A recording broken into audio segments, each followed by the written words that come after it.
my voice. We are live. This is Ian with Black Hills Information Security, and we've got another cool webcast coming to you from our friends in Europe because we did a webcast a little bit ago talking about cybers with Europe, and we said, hey, let's do another one because a lot of great people have a lot of great things going on in Europe, and just as we were talking in like the pre-show banter, looking at things from a completely U.S. American centric view doesn't help security in general. So we've got a lot of great folks here that for the next couple hours we're going to chat with. And if you're wondering, like, well, wait a minute, I thought this stream started in about 30 minutes. Well, you're right.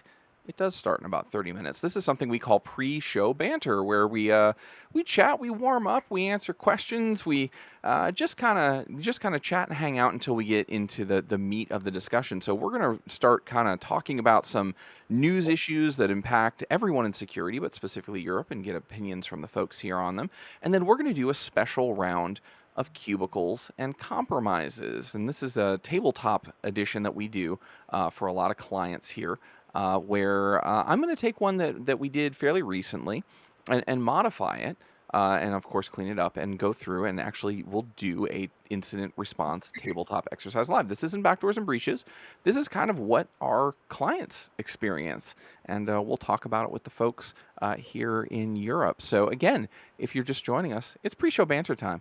This is what we do. We just hang out and chat, and we'll be doing that for about 22 more minutes before we kick in for the actual live stream. But if you want to join us over in Discord, which I believe we are in the Black Hills Discord today. So you're going to go to discord.gg. Antisyphon. Oh, we are in the Antisyphon? Thank you. We are in the Antisyphon Discord today. Go to discord.gg/Antisyphon, and those links are not only on the screen, but are in chat as well. You can join us over there in webcasts and live streams, and send us your memes, send us your whatever. I'll share my screen here in a little bit, because I'm working on some things in the background to get ready for all you fine folks. So let's go back to the whole, I'm getting multiple. No, Ian, Antisyphon. Welcome everybody. How are y'all today? Hey, Ian. Hi. Hey. So cool. So John. Hey, yeah. I was gonna say, John, you helped organize all this. I'm just gonna kind of be the talking head here. We'll do formal introductions, but John, who do we have with us today? Yeah. So, well, I'll start with Klaus. Klaus and I are essentially the organizing this each of these Europe webcasts, and we kind of said, how do we collaborate together and find something we can do, bring the community together, as well as do the things that you said, Ian, about, bringing Europe to the States and vice versa, sharing the information, learning, right? So Klaus, really, I'd start with him. Klaus, you work with Indrada on an event in Denmark, correct? Yeah. We're organizing BSides Copenhagen on November 11th. So that's what we'll. I guess that's our primary community thing, at least here in Denmark. Cool. And we're going to go into a lot more detail when the stream starts, Definitely. just so everyone knows the faces and whatnot as we're bantering. Who you are and what you do, and we'll get into the detail of it as the stream starts. So thank you for being with us. And Indrada, how did you connect with Klaus originally? I think I actually needed his help in a recruitment, and And no, actually, the first time I've met him, I just literally, I was new to, in my job and to the business, and I was like, how do I get to know this world in a faster way and maybe learn it? And Klaus was one of the first ones that I've spoken with, and he has been sweet and kind to like share his knowledge and what he was doing and giving me an idea of what that job title could mean in that world. So and slowly afterwards, I think we kind of followed each other, and at some point he was like, hey, we need fresh blood in BSides and WOAS, but want to join? And that's kind of how it went. Cool. Then all of a sudden Andrada is volunteering in both our local Overs chapter and BSides, and that's cool. I mean, there are a lot of people that really want to sponsor all those events, but organizing and spending time, those are in high supply, or sort of high demand. So that's really cool. Nice. So back to just talking about, how we got this group together. We've got a conference in Krakow, based on where you live, you'll say different, pronounce it differently. But we've got a BSides event coming up here next week. So one of the things Klaus and I talked about, again, is trying to kind of get excitement and, just people excited about events coming up and knowing what's going on around them. And so BSides Kraköw is coming up. So we had to get Cassio here, and Cassio has some friends with him as well. So, hey, Cassio and friends. Yeah, and I can see your Polish is already making confusion with English. Yeah, Krakow. That's right. The same as I do. So yes, we are here with some guys from the community as well. They came to discuss, also to play some games, and for sure they will be joining BSides next week as well. Yeah. Very cool. Yeah. And awesome. Thanks, Cassio and friends. It's like a Casio and friends. You got the theme music and the whole thing. Yeah. Absolutely. So going around here, so James, I recently saw a talk that James did in Sweden at BSides Umi, and it was very good. And then I ran into James again, I think later at SteelCon. So I just keep running into James. James, are you going to be at BSides Newcastle? Oh yeah, naturally at BSides Newcastle. I've been there for a couple of years now. Nice. Join the workshop. You can do a talk. But yeah, no, we bumped into each other in Sweden. I've got a big thing about games play and security, and that was it. We just got chatting. Nice. I will be seeing you in BSides Newcastle. I had a talk accepted, so I'll be doing a talk on the first track there. So that's pretty exciting. Cool. So who else we have on here? Alex. Alex, I met at ZeefCon earlier this year on a kind of like a pirate ship, I would call it, but I don't think they call it a pirate ship there. But it felt like a pirate ship. I mean, so I think it was, yes. Yes, so exactly in Poland. And so I'm Alex. I'm organizing BSides Frankfurt. And it will be the first BSides Frankfurt. So if you never heard about it, no shame. But thanks for having me here. I'm really looking forward. Awesome, thank you. Also, we have on here Roman. There you are. Sorry, Roman is on here. Roman is going to be hosting the CTF for BSides Kraköw.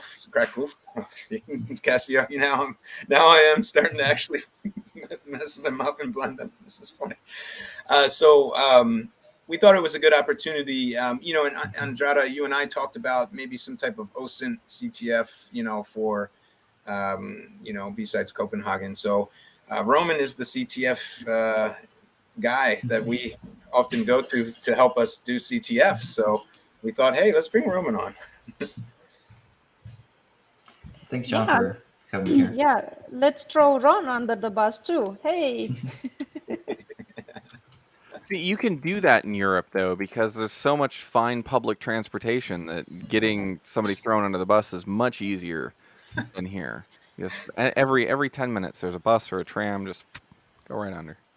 Yeah, and the plane tickets are also most probably 10 times lower, if not more than usual. I mean, if you are okay with the flying low fare, then I know that at least I think I checked recently about planes to Poland, and they were like, I don't know, 50 euro.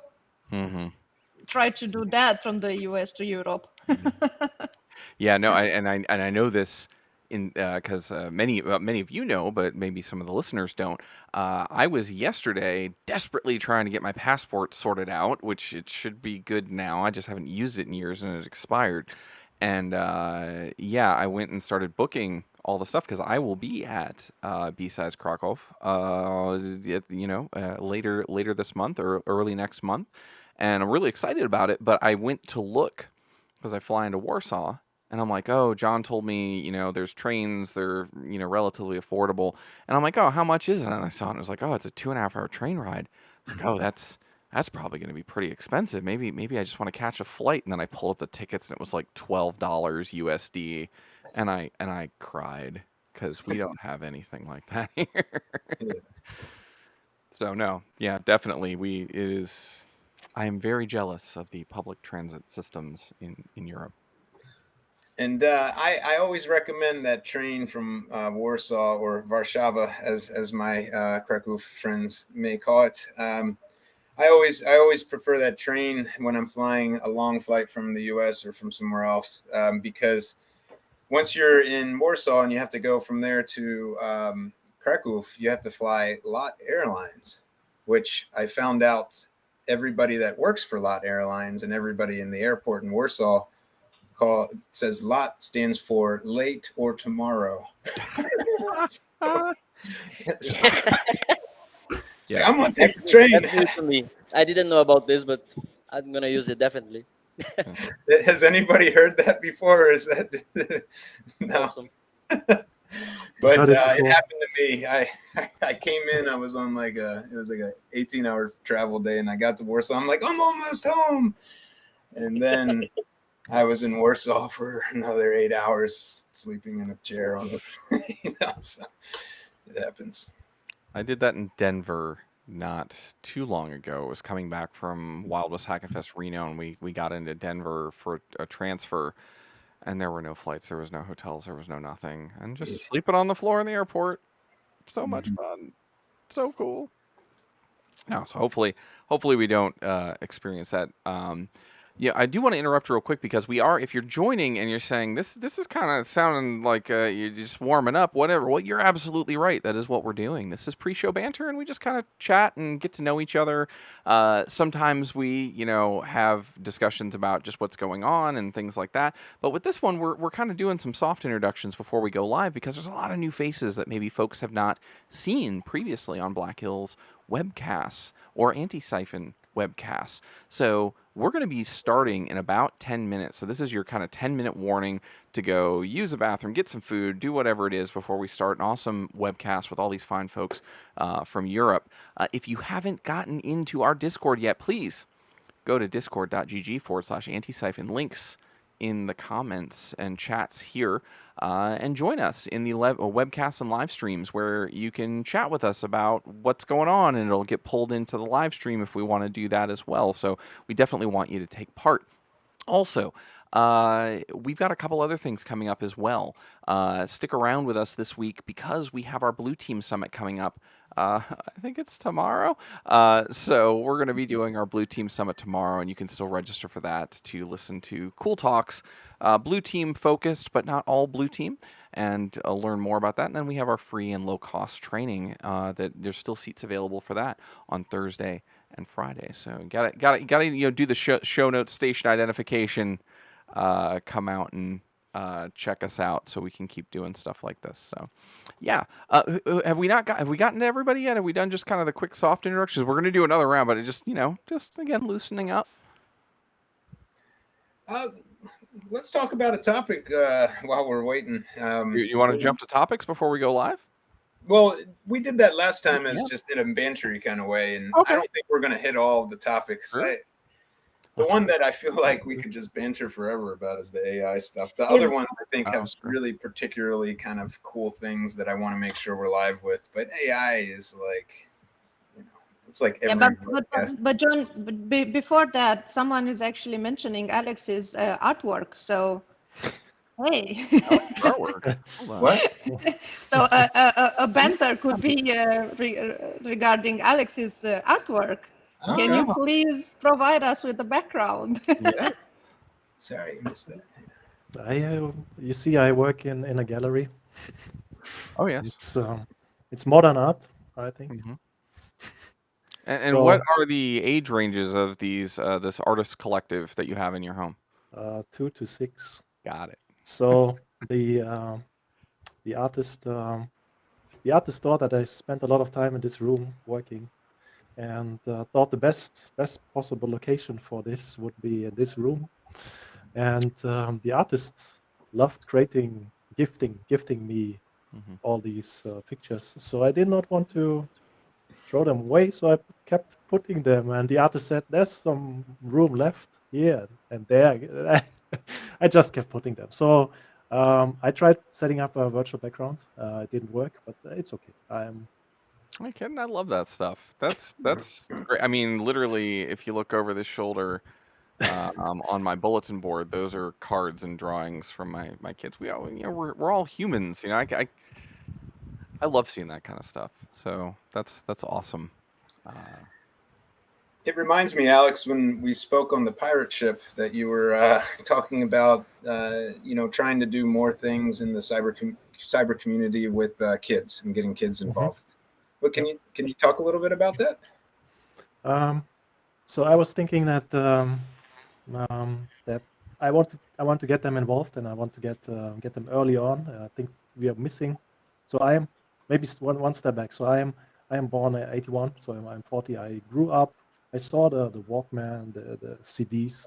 I think I was slowly growing with the internet and all the computer evolution, or the main computer evolution. I know it started earlier, but the past 20, 30 years, the internet started growing, and I was part of it. And now when you're born into it, it's super fast. Even for me, it's super fast, and it's really hard to get into it. And I was thinking to create something just for kids. We do these conferences, but the average age is, I don't know, let me guess, 30 plus. So I wanted to create something with the target audience being just kids, be it workshops, we do gamification, whatever. And this was my idea. Just, I don't know, getting kids early on, get them interested. I mean, maybe painting is one thing, but maybe hacking into a Wi-Fi network might be interesting as well. So yeah, you're absolutely right, because we were out at DEF CON and we sponsored some things for the new DEF CON Kids Village. Previously, it was Roots Asylum, and now DEF CON has it kind of part of the official DEF CON activities, not a village. And we'd given away some comics and materials and things like that, and there's absolutely need for it, to expose these, and they understand so much more than we give them credit for. You sit down and talk to them about, like, this is how you do things and not be a criminal, and this is how you do things and get paid, and this is how you do, this, that, and the other, and they totally get it. And then you just let them loose on the puzzle, and they're kids. It's great. It's fantastic. So tell me, what are you doing in those groups? Like, what are you doing with the kids? No, I didn't start yet. It was just an idea. I want to make it for next year. So this year I'm overwhelmed with work for the first BSides, but for next year I'm planning to have some workshops, especially targeted at kids. And I have no idea, but the age restriction should be maybe 18, teenagers. So getting them early on, maybe giving them some challenges. They love puzzles. At least my kids love puzzles. If you give them some puzzles, it's like hacking. You give them basic things, be it LEDs, that just something just to get them interested, so they don't feel overwhelmed when they see, I don't know, an iPad and computer with all the features. Agreed. It reminds me, Cassio, a conversation I had with you.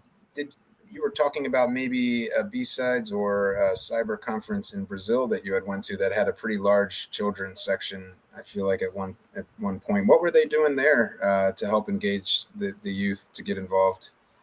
Does that sound familiar, Cassio? We can't hear you, Cassio. I don't know.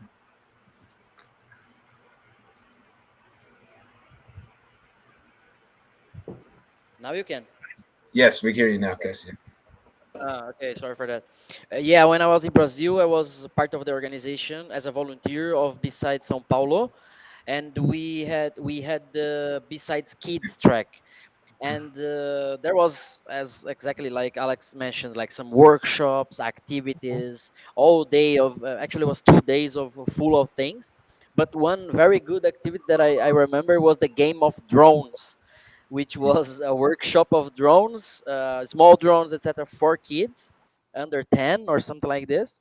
And they were challenged to mount, unmount everything. Then there was a racing on these drones and so on. So it was a super cool activity. I tried to do something similar last year in BSides Krakow, but there was no sponsors, just a few interested, but nothing move on. This year the same. It's challenging to find, I don't know, people to do we have, but it's kind of hard to find some sponsorships or companies that might be interested on doing something like that. I think one of our friends here has some comments. I think she Let me. she can also have some ideas. Just a second. Hello, I don't know if you are aware or any of you, but Trend Micro, they have this like foundation or charity about cybersecurity for children, and they want to educate them in school, and they have these programs for the teachers to do, and they also take volunteering, so maybe they would be interesting in something like this, Cool. especially. Super cool. Trend micro. Yeah, so maybe for Frankfurt, I think you are already less than 1 month from your B side, so maybe it's not enough time. But for next year, definitely I'll reach out with them. I was in touch with another company, but they started with some initiatives, but turns out that they just dropped the any initiatives and so on. But yeah, and besides Brazil, and besides Krakow, sorry, and besides São Paulo, if you go to the website, I can share the links after. And then there are a full schedule on the activity and so on. But the game of drones was definitely the name, very original, and the activity itself. It was super cool for the kids. Sounds amazing. Yes, yes. Thank you. I mean, I will check it. You should probably too, like I said, DEF CON had their kids village and did a breakdown of that. So there might be some people that we can either put you in touch with, or that you can just reach out to say, hey, we want to do something like this in Europe. How did it go? What worked? What didn't? I'm sure there'd be people that would be more than happy to talk to you about it, because it's who doesn't like building stuff that builds the next generation of folks. So we are 1 minute out. So if you're joining us now, welcome. We are about to end pre-show banter and get into talking about cybers with Europe, and this is part 2. So this is your 1 minute warning. Go, get a drink, use the bathroom, this, that, and the other. And when we come back, I'll do some quick introduction, and then I'm going to hand it back to John Bevers for a little bit to do those kind of quick introductions that we did again. Now that people are loose and warmed up, and so when folks join, if they weren't on pre-show banter, they can learn about those, and then we're going to go into some topics of conversation. So 1 minute warning, get into Discord, go to discord.gg/Antisyphon. We are over in the webcasts and live streams channel today. So is everyone ready? Is everyone ready to have an awesome conversation with the cybers and the Europes? Yeah, of course. Excellent. Very good. All right. So, and I am definitely not editing slides on this other screen. Totally not a thing that's happening. Yeah, so we are at 1 o'clock Eastern time. And if you are joining us now on YouTube and whatnot and LinkedIn, say hi. Say hi in the comments, because we see those over there. We want to know that you're listening. You are listening to Talking About Cybers with Europe. And we've got a great show for you today. Myself, I'm Ian Meyer. I'm with Black Hills Information Security, but we're talking about Antisyphon today, our Antisyphon training platform. So if you want to chat with us, go over to our Antisyphon Discord, antisyphon.gg/ I'm sorry, forgive me, discord.gg/ Antisyphon, and you can join us over there in the webcast and live stream channel and add feedback, ask questions, all that kind of stuff, and that will come through in the comments. We got a couple of highs there. Hi, James. Hi, is that Akshay? Excellent. Thank you for saying hi, letting us know that you're receiving us. We've got a really fun kind of program today. So I'm going to hand it over to John Bevers here in a moment. And he is going to do some quick introductions with the folks that you see on the screen that might not be familiar, because we're trying to expand kind of our view of security. Black Hills is in South Dakota. We're in the United States. And just because we're in the United States doesn't make us the end-all, be-all of security. We're trying to have a much more worldview and talk to folks that are in other parts of the world to understand security challenges and differences and things like that, so we can all be a little better. And then talk about some of the projects that they're working on, some of the conferences, some of the CTFs, things like that, that folks in Europe or in the United States can check out and take advantage of and learn more about information security in these parts of the world. So we're going to talk about that, and then we are going to play a game of Cubicles and Compromises. Now, the last time we did this, we did Backdoors and Breaches, which is a card game that many of you are familiar with. I have my deck right here, and we generally do this online. We're going to change it up a little bit today. So we use Backdoors and Breaches to teach incident response, but we also use its predecessor at Black Hills, Cubicles and Compromises. And Cubicles and Compromises blends the two ideas. We'll talk about that a little bit more. But we're going to simulate a 5-day incident response exercise as if all the people here work at the same company.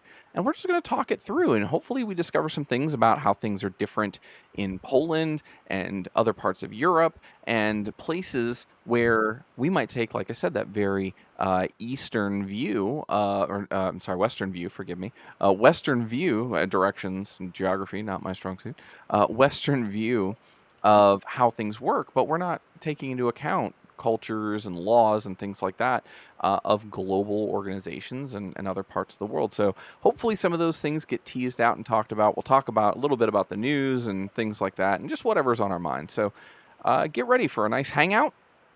And if you like that, definitely join us for our Blue Team Summit tomorrow. We're going to have more free talks that you can still sign up for by going to antisyphontraining.com. So I think that's about enough noise from me, don't you think? Yeah, I think so. Let's go over to John. John, you help assemble this fine group of folks for the talk today. Why don't you do some quick introductions while I do some show notes in the back, and then we'll lead into those news stories. Sounds good. Thanks, Ian. Yeah. Thanks for the introduction, and hey, everybody, thanks for joining. Glad you're making it out here to check out this awesome webcast that we're doing with our friends. My name's John. I work at Black Hills and Antisyphon.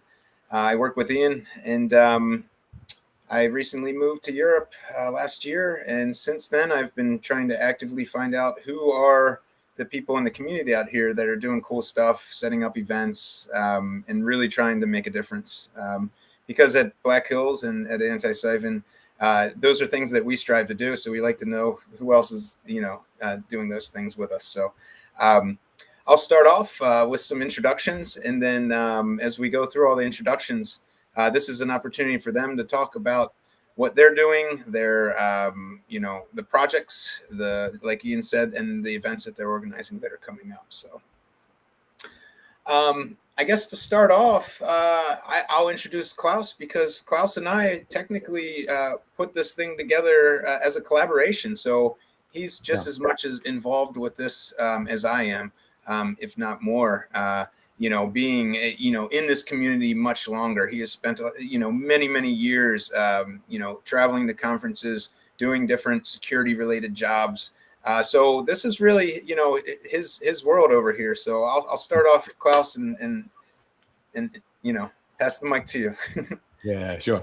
Yeah, I'm Klaus. I live in Copenhagen, and I'm BSides Copenhagen co-organizer along with Andrada, who will be announced later. And then I'm also doing talks on conferences at least this year about ADHD, because I found out a couple of years ago that I have ADHD. So I have a talk called ADHD, living with ADHD in InfoSec, and I'm also actually going to Wild West Hacking Fest in Deadwood to bring it to the US to, I guess, enlighten the Americans, which I guess is good. Yes, we need some enlightenment sometimes. But because of that, I'm starting a little crowdfunding campaign, which is doing all right. But I'm still not quite there. Yeah, scan the QR code or go to the URL that I've written in my in my name, I guess. Yeah. And please donate, I guess. So I really look forward to going to the US and also meeting all the other guys meeting the guys at Black Hills and going to their turf, I guess. We're going to be thrilled to have you here. So that's awesome. So yeah, definitely, if you're one of those people who's like, hey, I'd like to see some more, cross-pollination between these things and you got a couple bucks to spare, definitely throw some money at that GoFundMe, because that just, it's helping someone come from Europe to come and, interact with other folks here in the US. And like I mentioned in pre-show banter, I will be doing the exchange. I guess I'm the exchange student this time. I will be in Poland for BSides Krakow coming up here at the beginning of the month. So I'm going to be doing the same thing. I'm going to be on your turf. Checking it first out. time in Poland, Ian? Yeah. The closest I've been to Poland is I've been to Budapest, and I've been to Belgrade, Serbia, but I have not made it to Poland. So yeah, I'm excited about it. Check it out, and I'm really looking forward to the train ride. Honestly, once we get to Warsaw, just to be able to kind of lean back and watch the world go by and check it out. Yeah, very good. It's nice, and it's a nice train ride in for sure. And that's a good leeway to introduce Casio and the Krakow community, talking about Poland here. So Casio, I met him recently. He organizes not just BSides events, but meetups where, people can come together and share what they're doing in tech. So really happy that Antisyphon and Backdoors and Breaches has teamed up with Casio for his event coming up pretty soon, Casio, right? Yeah, definitely. Hey, hello everyone. Yes, as John just mentioned, we just met, and I think I'm doing a lot of things, and it's too much already. I'm thinking about giving up on some things, but still, it's nice to meet the community. So I have some folks here as well that they will be joining BSides Krakow in 2 weeks. Also, some of them are already familiar because they are coming to meetups that I usually organize here as well. I organize meetups for the company that I work for. I organized the DevSecon Poland chapter as well. We had another other games session as well last month or 2 months ago. So yeah, hope to meet each one of you that coming to BSides Krakow finally. And it's our second year. We just started the BSides Krakow here as well. Last year was first time. We had more or less 100 people between attendants and staff and sponsor and everybody. This year, 50% of grow, I would say, so 150 people. Let's see. I hope it will be a nice conference. We have a lot of talks, submissions, speakers. We're gonna have 3 villages, including one from Black Hills, which is cyber games. So yeah, everybody invited to join us. Yeah, no, looking forward to that. I am I'm going to be bringing lots of card decks and things like that to give out to folks, and we're going to be running Backdoors and Breaches. I think we'll probably do a Cubicles and Compromises. I'm also going to see if and John's going to be like, we didn't talk about this. What are you talking about? I'm going to see if maybe we can even talk a little bit about a special super secret project that involves some gaming as well. So put a pin in that, and John and I will talk about it later. I think I know what you're talking about. Yeah, it's a man. I don't know how to like say it without saying it. So, but yeah, it's something Connor's working on. Let's put it that way. We're making cool stuff to try to do the things that we want to do and get infosec cybersecurity out to people. And yeah, it's a big project. A lot of us are very excited. We're keeping kind of a somewhat of sealed lips. So yeah, we have to talk and figure out how we can do that. That'll be fun. Well, let's go back to introductions to folks. So coming up very soon after BSides Krakow, we have an event coming up in Germany, in Frankfurt, and that's a great way to introduce Alex. He is this is the first year you're doing this event, right? And you're the main organizer, doing it 100% by yourself. So I feel like seeing Casio just before, and he's going through this, the week before stretch, everything is happening fast. He can't respond to all the emails. He's getting exhausted. I don't know if that's actually happening, Casio, but I assume it is. Is that happening? Is that what it's like to, Alex? What's it like to throw the first BSides that you've done ever? I'm super nervous. I can't explain. I'm so nervous. It's a lot of work and it's a lot of Yeah. stress, and I totally underestimated all the work. So I don't know. A lot of thanks for all the people doing B-sides before me. I never knew how much work it is. All the small parts, they sum up. It's just a lot of work, even things you don't think about. But I'm looking forward to it. I'm really looking forward to it. The learning curve is extreme. I'm already thinking about the next one because of the location. You need to plan really early, and really looking forward to it. I think I will keep on doing this, but not alone. Next time, I think next year I need at least 2 or 3 people helping me. Oh yeah. No, I used to run BSides Orlando as the president. When I say I used to run it, what I mean is there was an amazing, and still is an amazing team of people that make it all go, and they allowed me to lead them for like 5 years. And when you say you're doing it on your own, I cannot imagine how difficult that is to bootstrap, because it's every day it's another thing. So yeah, when all of you hear from these people saying we're running these community driven conferences, we're doing this, it is often completely volunteer, often completely blood, sweat, and tears. And when people would reach out to me and say, "Hey, you run BSides Orlando. I want to talk to you about starting a conference in my area," I'd schedule some time with them, and I said, "Before we start, I am contractually obligated to try and talk you out of this." And then I would go into like, it's going to be a ton of work, but if you're still interested, and here's what you need to do. But I would always start with that. I'm like, I am contractually obligated to try and talk you out of this, because it is one of the most painful things you'll do, but also one of the most rewarding things you'll do. So yeah, definitely get that help for sure. Absolutely. Cool. Let's keep going around introductions.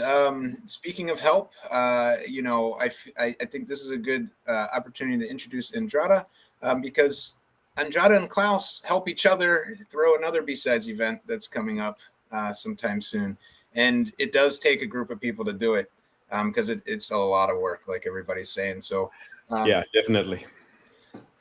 So, Andrada, can you tell us a little bit about yourself and how you got involved with everything, what you're doing? Yeah, for sure.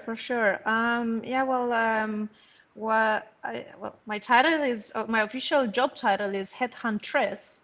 I heard it's better to say like that than headhunter. I like them both.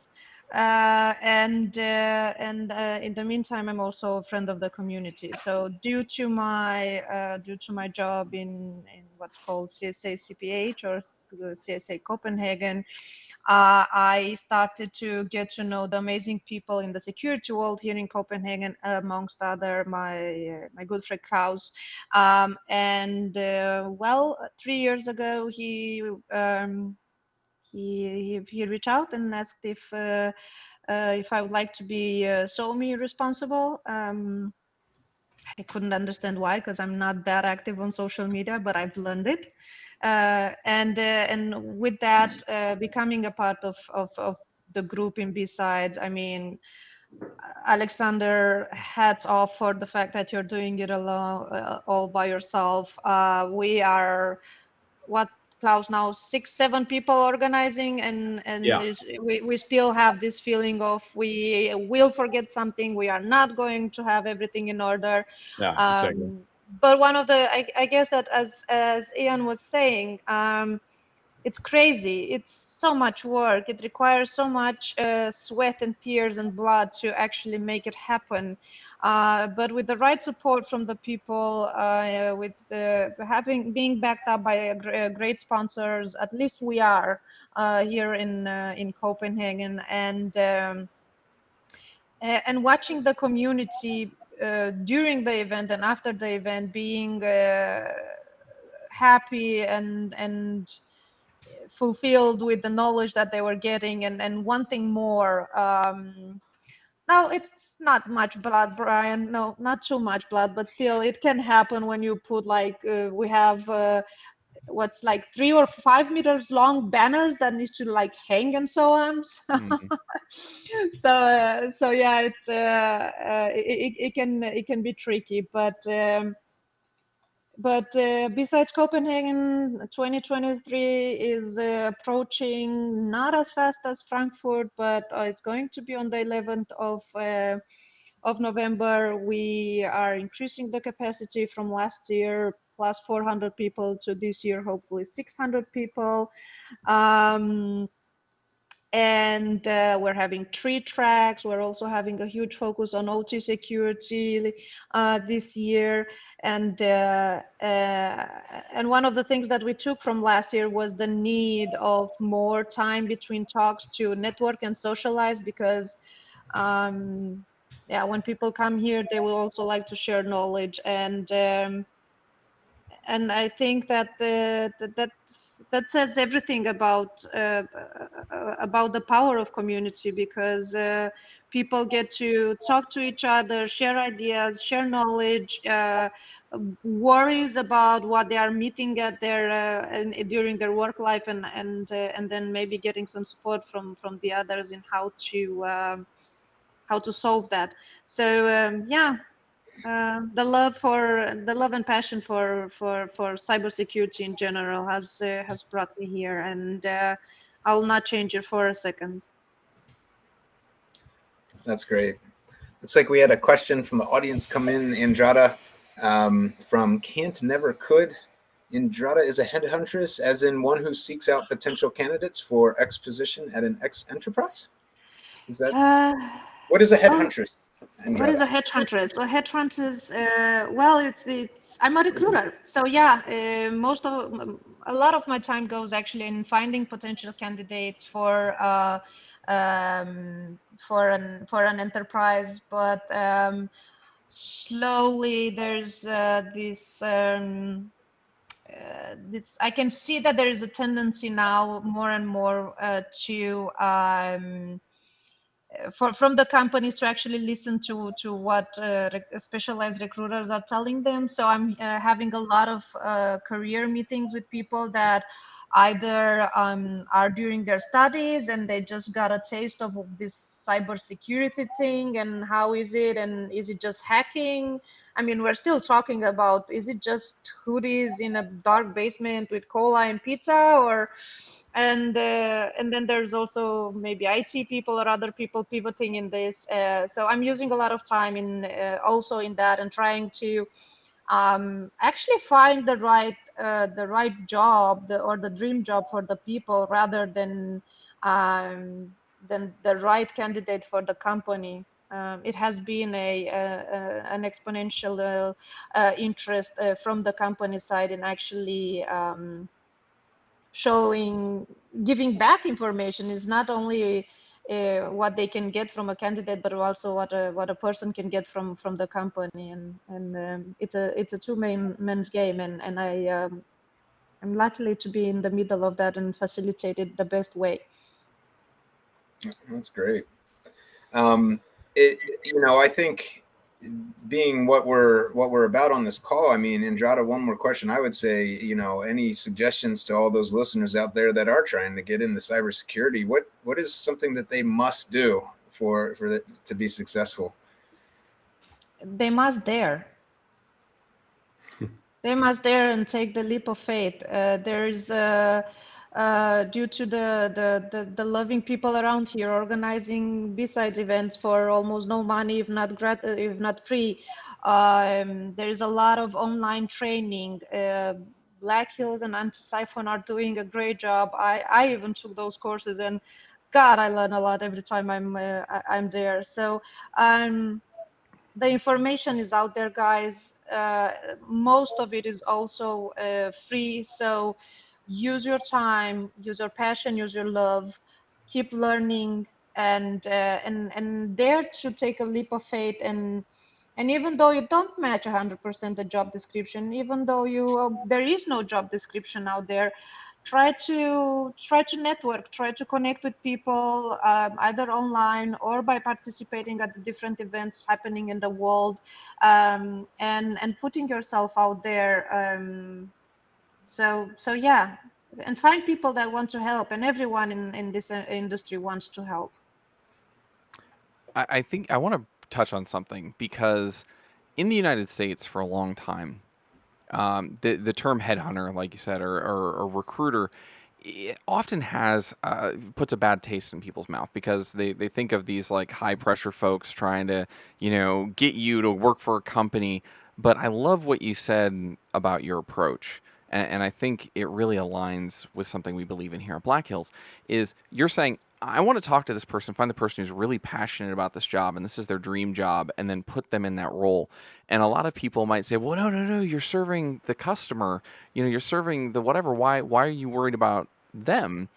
And I know I'm preaching to the choir here, but I want to call it out for the audience. When you do that, when you put that person who is passionate about that job role, that this is their dream job, in front of that employer, it only makes you look good. Because they see like, wow, these are the candidates they're bringing us. And in all reality, you're like, yeah, I'm bringing these to you because this person really wants to do the work, not just somebody who's got a bunch of certs and what. And there's nothing wrong with that. But I love the approach that you're taking there. Take care of the people first, and they'll take care of you. So that's really cool. Yeah, for sure. And one of the things that we're focusing, well, both for the people we're talking to and helping them in their dream job, but as well as for our customer, I think it's very important not to only think about attraction, but also retention. So if you don't get the right person that is motivated by being in your company, by becoming a part of your team, and if you also, as a company, don't give a chance to someone that actually loves you and looks up for you, then it's going to be a short marriage, and at the end of the day, it will be time and money that are wasted from both sides. And I try to avoid that as much as possible. And everyone in the company that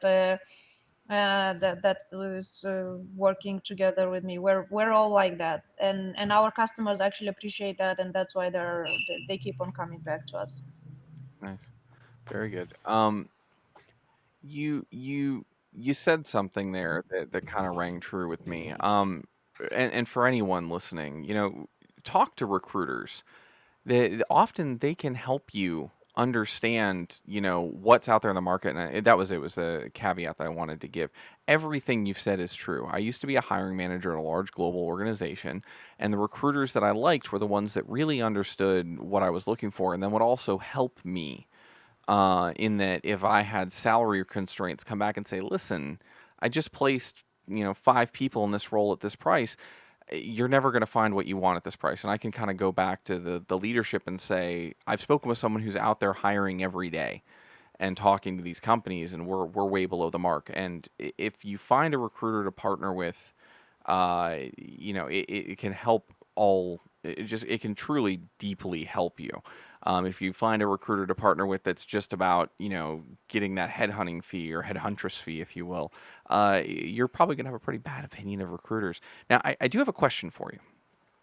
How has the UK leaving the European Union affected recruiting? Because I heard that was actually kind of a big deal. That now you can't just go oh, well, I live in England and I'm going to go work in Paris for a little bit, or I'm going to go work in Copenhagen, or wherever. Have you seen a lot of impact with that in the security and IT field? It has made it more difficult because, of course, people need to get some work visa and things like that. I think it just became more bureaucratic, because if a person wants to leave and if a person wants to join a company, they'll find a way. So I haven't seen it as a big problem, but yet again, were also not many people that I've been speaking with that wanted to move out of UK because possibilities were still there. I know that there are a lot of people that did move out but continued working remote for the companies that they were at, because lucky if Corona has taught us something, and also actually not only Corona, but to be honest, to just touch a little bit that the thing is working for US based companies from Europe has learned that remote work is okay. People can do their job as long as there is an internet connection and it's secure. Everyone can do their job wherever in the world. So when it comes to the private industry, I think it's not that hard. I think it's harder for the public sector and our organization that might require any sort of clearance and so on, because then there's these formalities going back and forth. Yeah, no. So I find that fascinating because I mean I have pretty strong opinions on this. Where I think that was probably a bad move for the UK. I apologize for anybody in the UK who says otherwise, but just the idea of losing that ability to move around freely inside the European market in both directions. Thank you for sharing kind of that it's just a little more bureaucratic now, because I was actually kind of worried for people that were like, well, now these job opportunities aren't there for me without jumping through a lot of hoops. So you're saying it's just, yeah, you got to get a work visa. There's a couple more hoops to jump through, but it's not too bad. Is that what I'm picking up? Yeah, of course, you also need to get the company that is willing to help you and support you through that, because it is expensive.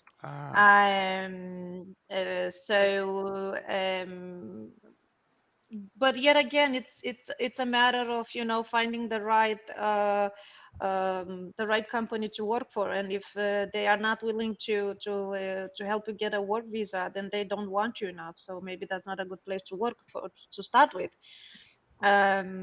But I think that in terms of just coming to Europe or moving from UK to the rest of Europe, you can also easily start with like not a work permit, but like a sit permit, and then and then try to work your way from there. I know in Denmark is not that expensive, and it's also rather permissive.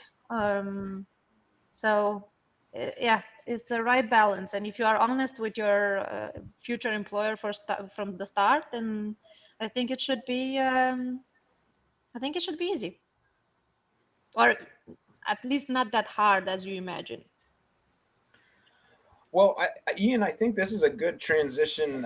We have James here who's based out of the UK. I'd love to, and James, I also want you to introduce yourself as well and tell us what you're doing and what you're involved in. But I feel like this is I kind of want to hear your opinion on all of this. Yeah. You say that now. Yeah, so I do security consultancy, same as many people do. I also run a small virtual event called Play Secure, which is all about security in games. So it's exactly the type of stuff Black Hills have nailed with the backdoors and breaches. I'm really looking forward to Cubicles and Compromises. In terms of the UK's decision, there's a limit to what I can say in public, but let's go with it was a horrendously bad idea. And while it's purely bureaucratic for people with skills which are in demand, for other people, it is a massive obstacle. So in terms of cybersecurity recruitment, not a problem at all, because you're talking about coming to the UK, you're above the threshold you need, leaving the UK, it's in demand. Everyone else, or not everyone else, there's plenty of high skilled roles, but anyone who actually does something technically less skilled, technically less in demand, it is a huge problem. And I'll leave it there, because otherwise I'm going to get very angry very quickly. I was about to say it was a horrendously bad idea. I'm like, well, tell me how you really feel. But yes, fair enough. Well, we deal a lot with fraud in cybersecurity, and I won't connect the two, but there might be a link there. Well, James, going back to the game stuff, tell us a little bit more. You have about your conference that you're putting together, right? The games conference. Yeah, so it will be the third year for the conference. It's called Play Secure. We started it up during lockdown just to, frankly, see if we could have some play, some fun with security, because I think games are vitally important and play is vitally important, and they're not the same thing. I can have a philosophical discussion about that, but that's a very long conversation. But being able to link the two, being able to give people the chance to learn, develop skills, and explore security issues through playing with things is incredibly important. So I came up with this conference. We've run it 2 years in a row. I suspect, given the way this year is going in terms of being hectic and all sorts of other things, the next one will probably be next year, but there might be an announcement later this one. And that's it. It's a bunch of people getting together.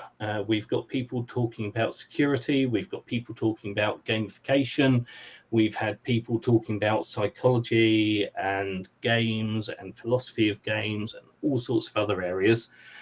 Just getting together virtually to have fun, run around, and cause chaos. That sounds like a lot of fun. I look forward to next year then when this is going on. So I can't wait. And just virtual, James. There's no chance of doing it virtual and in person, or are you sticking strictly to virtual?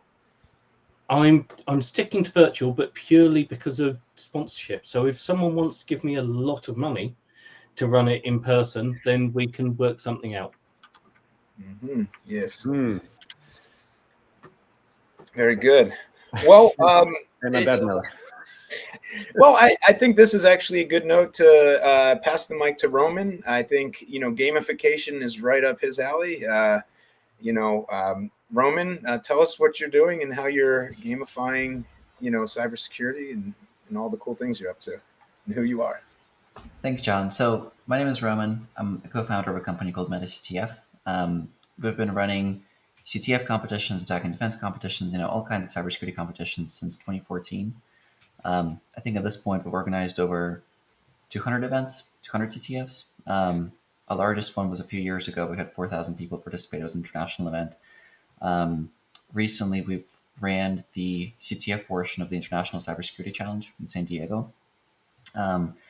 We've been also working with a lot of private customers. So running company-wide CTFs is a way to either teach specific topics, like a WASP 10, or as a way to kind of create a more fun alternative to cybersecurity awareness training. We've loved working with conferences. We've ran CTFs for a lot of BSides. I think I have a list somewhere. Let's see. I think BSides Nova, BSides Rochester, BSides Buffalo, Melbourne, BSides Sofia in Bulgaria. BSides Krakow. We're love meeting people, love teaching people about cybersecurity. If you have any questions about cybersecurity competitions, would love to talk about that. But we also do use it as a recruiting tool. A lot of companies are interested in using CTFs as a way to screen and source potential talent. So that's another interesting use case of that as well. That's great. Andrada, it makes me think. I mean, in your line, connecting that back, are you seeing that happen more and more, where recruiters are looking for that type of data in Europe? Sadly, no. I haven't heard about. But yet again, there are not so many. As far as I know, there are also not many cybersecurity specialized recruiters.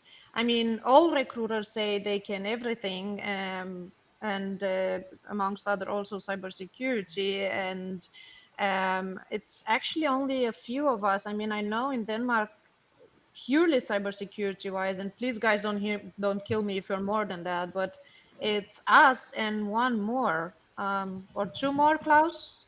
But I think that the other person is more focused on like freelancers. That depends, because there are more recruiters that are recruiting within the office, within InfoSec, but they're just pretty shitty at it. But there's you and one more who's actually good at it and actually knows what they're talking about and actually knows the community. And to me, that's hugely important. But unfortunately, not many recruiters has found that out yet. Yeah. With that being said, I don't think there is a huge focus on gathering that type of data. I mean, people are working on the assignment that are giving, are trying their best into solving with the information and the knowledge they have available, and then move on. We internally, we are slowly trying to build that. We did kind of in the past couple of years have been focused on gathering data about how many people, what type of background they have, um,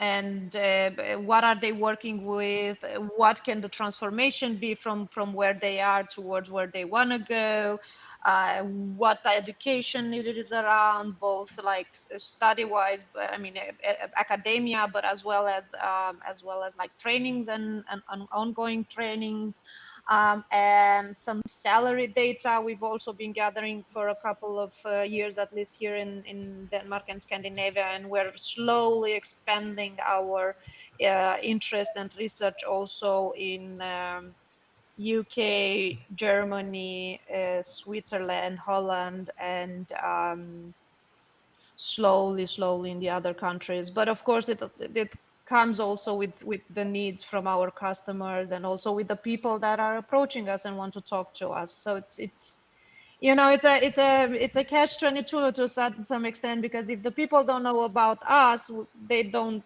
look for us, so we don't get data, and it's the other way around. And sadly, also due to the bad place that recruiters usually have, it's also hard to get in contact with people if you don't have like common connections and not someone recommended you. Oh, very nice. Great information. Thank you. I think we had one question come through that I saw asking if BSides Frankfurt was tickets were still open. Alex, are you still on here, or can people still register for BSides Frankfurt? Yeah, I'm here. I think I have some video issues. Yes, the last time I checked, we had 6 tickets left. So you better check it today. 6 tickets left. Nice. Oh. Good timing on the question from the audience member. 6 Right, tickets yeah. left. You were thinking about getting tickets. Now is your warning. And then Casio in Krakow. BSides Krakow is officially closed, but I think you had mentioned that there might still be a way to get in. Yes, it's officially closed since we are 2 weeks already ahead.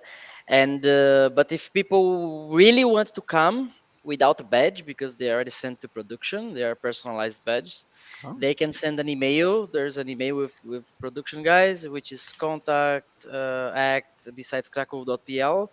They just send an email with name and email. Then I can make some free registrations. That's not a problem, I would say. As soon as it's not 100 of them, I have some limitations on the venue, but yes, people still can register, definitely.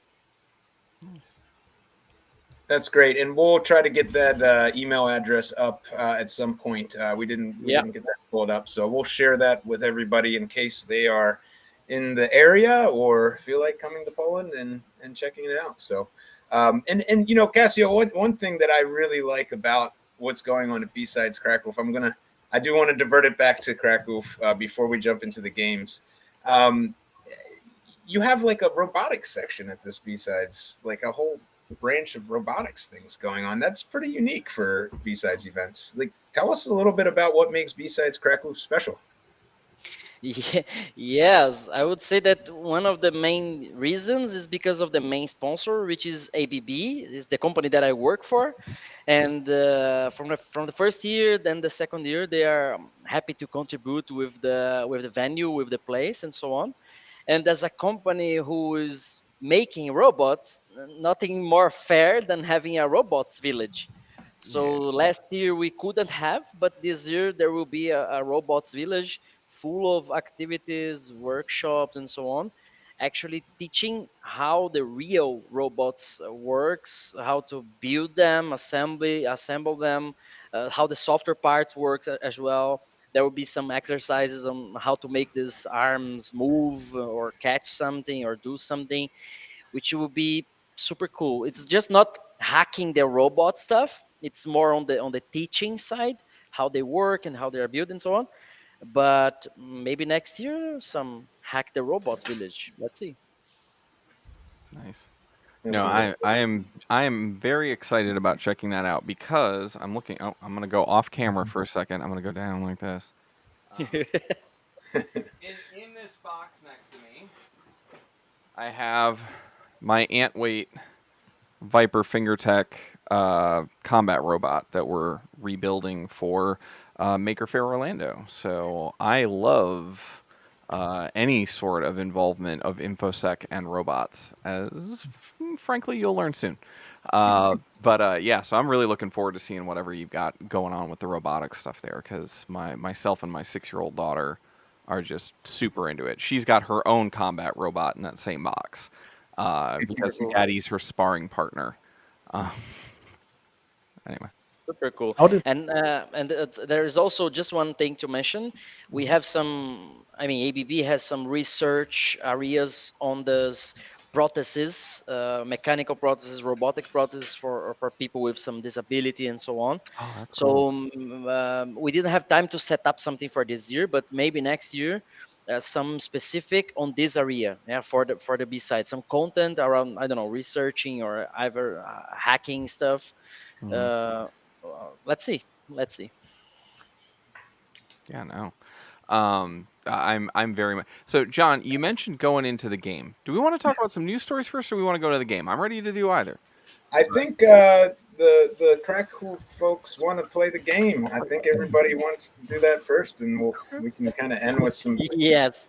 banter. So let's do the game, Ian, if you're ready. And we're trying to keep it to about what do we have on the schedule for about 30 minutes. Yeah, 30 minutes. Okay, Yeah, so yeah, it's just pretty 30. quick then. Okay. Yeah. Okay. So, everyone, welcome. Last time you were here, last time we talked, some of you were here, some of you weren't.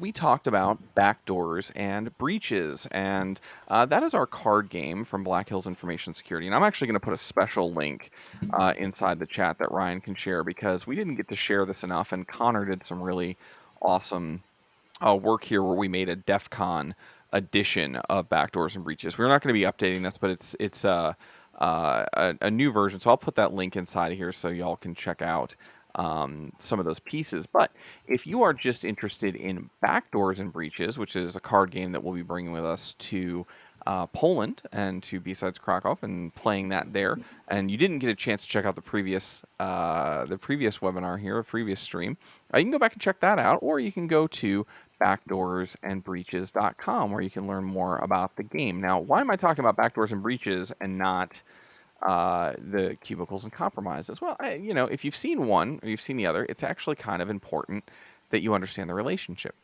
So originally, this concept of taking gamification and turning it into something that people can use to teach incident response, it started with a concept called Cubicles and Compromises. And if you've played Backdoors and Breaches, and I've got one of the decks in front of me, come here, deck. If you've played this game, whether it be online or with us at some point, you'll know that this game also comes with a die, 1d20, and you can do it virtually or whatnot.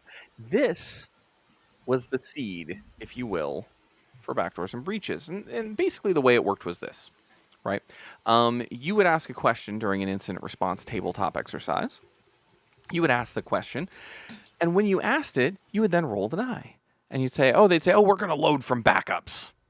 Okay, we roll the die, and I got a 12 when I rolled this. So a 1 through 10 is a failure, and a 12 passes. So great, you were successfully able to recover your backups. Now, let's take a look and see what your RTO and RPO is. Is that last backup containing the data you need? And this time I rolled a 4. And we go, cool, you successfully restored backups, but you're not within your time range. So you've got an old backup. Now what do you do when you have to rebuild the data over the last month or the last 2 weeks? That evolved into a card game, etc. A while back at Wild West Hack and Fest, I put together a version of this called Advanced Cubicles and Compromises, and you can guess where that comes from if you're a Dungeons and Dragons fan. TM, Hasbro, don't sue us. If you know where that comes from, we put that together to help teach people how incident response exercises work. So what are we going to do today? Today, we're going to lean in on the Cubicles and Compromises piece, because with all of you and everyone participating here, and I need to get my Discord up because I keep preaching Discord and I actually don't even have it up. I've been watching the comments section on the other thing. So again, you can go to discord.gg/Antisyphon. We are over in the webcasts and live stream channel, and I'll be kind of watching in there to see what kind of comments people have and whatnot. But what we're going to do is we're going to do a tabletop exercise very, very similar to what we do professionally here at Black Hills. So if you come to us and say, well, we don't really want a formal exercise where it's just really stuffy. We do want some gaming, but we're not sure about a card game. This is what we do. So I'm just making sure I got my live stream up here. Yes, I do. Excellent. Ryan, go ahead and bring those slides back up for me if you wouldn't mind. So Cubicles and Compromises, right? And I wish that didn't do that in the window like that, but yeah, that's fine. That being said, Cubicles and Compromises, this concept is a 5-day simulated exercise. We're going to try and run through this in about 30 minutes, but I'm going to be asking some very pointed questions as to how these things might differ in Europe. But if you were running this with us, or I was running it, or you're running it on your own, when you run this format, basically it starts with a call or an email or something, and then you enter these 5 simulated days. And what I do is I ask questions and I try, and yeah, I know, Ryan, but I always do it for clients, I always do it in PowerPoint because they don't always have Keynote, and I'm always worried about PowerPoint formatting. Ryan gave me a note in the thing. But anyway, so that being said, the simulated 5 days, I give you an inject, something that you didn't know before, whether it be a phone call, a PagerDuty message, whatever it may be. And I try and tease out of you how you would respond to it. And when we're working with clients, I'm working specifically with their incident response plan. I'm saying, what does your IR plan say? What does your business continuity plan say? What do these things say? And then once I think I've figured out as much as they're capable of doing, we move on to the next simulated day. Right, with the idea that what we're trying to find is ways that they can improve their incident response process and educate people that are in the room. I have a couple rules when I do this. Everyone in the room has to participate, so I find out in advance what the roles are in the room. You got the CIO, you got this, you got that, you got finance, you got HR, whomever it is. All of them have to have a part to play, especially if they are listed in the IR plan. So, excuse me. What we'll then do is we'll discuss what does the team, the folks on this web stream, want to do about what they just heard. And then I'll roll the dice. And the only thing you need to know about the dice is, just like in real life, every time the day goes by, you get a little bit worse at your job. Why? Because when you're doing incident response and you wake up on day 1 and you're fresh, you're relaxed from the weekend, you've had your coffee, you're feeling good, you perform better. By day 4, when you're trapped in a room with a bunch of people, you're irritated, you're sleep deprived, you're starting to smell like the pizza or takeaway that you got that's been in the room for like a day and a half, you don't perform as well. So we challenge people with that, and we'll just talk about the impact and capture it. That's essentially it. I'm doing a really fast run through of this because what I want to do is give other people that aren't me, preferably, a chance to actually ask questions and talk. So with that being said, if we could get maybe back to a view with, there we go. Man, Ryan, you're the best. So we've gone through this a little bit more generic, right? I've taken an exercise that I've kind of blended and done with a couple different clients, some different pieces, removed what they're, but this is an actual tabletop exercise, but I've made it more generic because all of you don't work together. I can't be like, what does your incident response plan say? And you're like, well, we don't have one. Well, we do have one. Well, ours says it, and forget all that. We're just going to talk through it because there's multiple of you. Why did I do this? Like I said, because you're all at different companies. And then, of course, I have a question. So show of hands, is this the first time you've been through, or you can just chime in, is this the first time you've done a tabletop exercise, or have you done one before? See a couple hands. So first, so do we raise our hand if we did do it, or we yeah, I didn't know. do it? I totally did this magician thing. There's a thing called banter when you're doing like close-up magic where you try and confuse people, and I realized that I did that. I'm like, raise it a little lower. No. So, okay, hands up. First time. Oh, so we got some C's. Okay, all right, one. Okay. And everybody else done these before? Okay, very good. So not everybody's first rodeo, which is good. So because we should get a lot of really good thoughts and ideas. Are you all ready to have the bad day happen? Does that mean it's Friday? Yeah. Oh, I'm going to let you know. Friday afternoon. I'm going to let you know. Friday afternoon, right? That's when it really happened. Always. All right. Sounds like we are ready. All right, cool.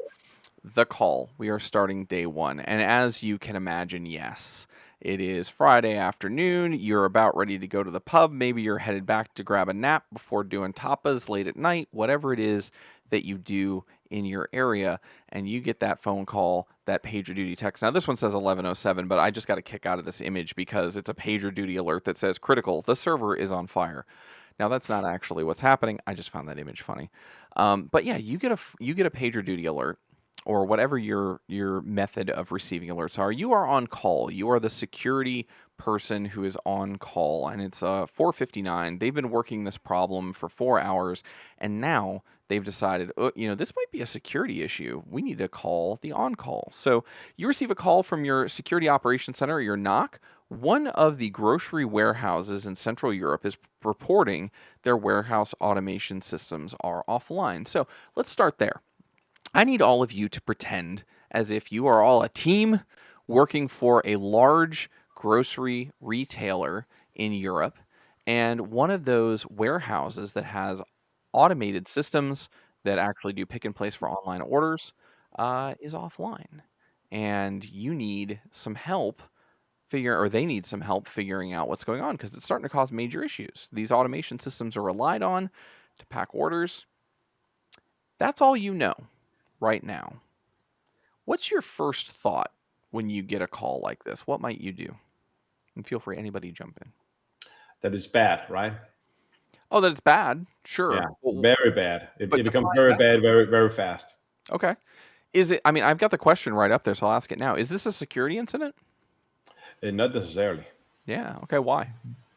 Yeah, because an incident doesn't have to be, a security incident. I mean, what is a security incident? What defines a security incident? Because if you look at it technically, everything that affects availability is a security incident. At least that's how we think of it as security professionals. But maybe other people might not see that. I mean, if the intern stumbles over the table in the server room, is that a security incident because it affects availability?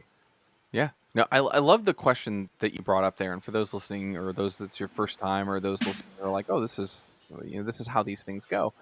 Yeah, no, we don't know it's a security incident yet. The intern could have tripped over a cable. I have a story I won't go into for the sake of time, where literally an intern plugging in a cable at a multi-billion-dollar happens all the time, apparently, took down a global organization, took it down, to its knees, and no one could figure it out. So it's actually a really great story. So yeah, we don't know that it's a security incident yet, for sure.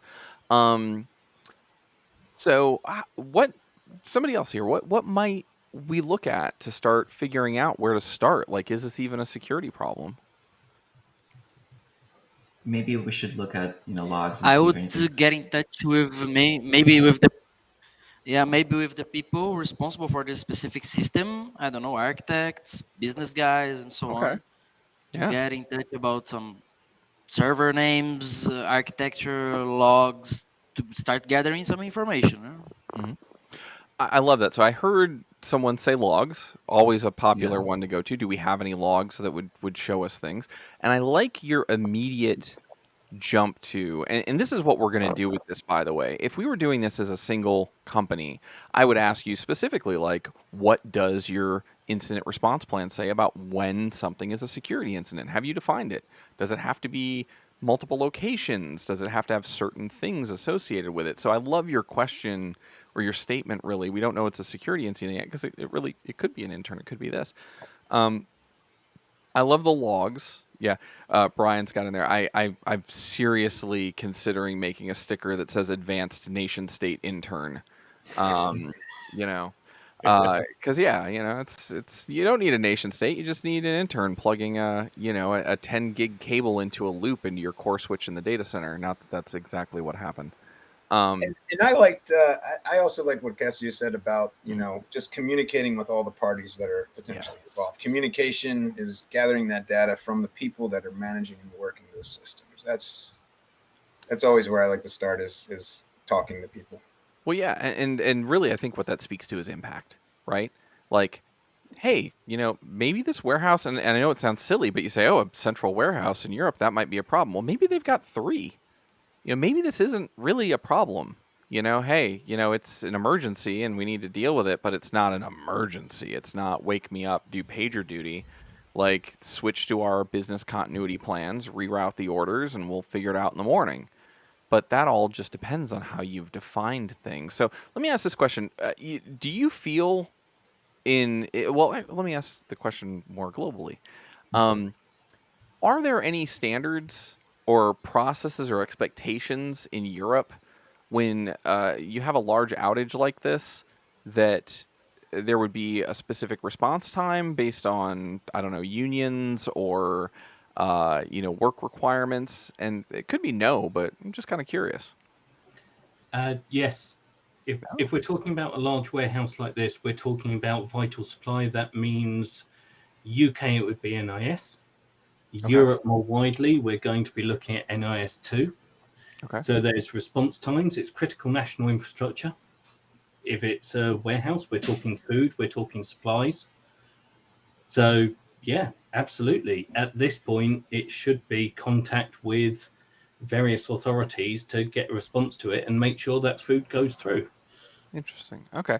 So let me ask you to define that a little further, because we actually talked about that a little bit during pre-show banter where I was like NIST and you were like, no, NIS. So for the people listening that were ignorant like me, can you talk about that NIS and 1 and 2 and kind of elevator pitch as to what they are?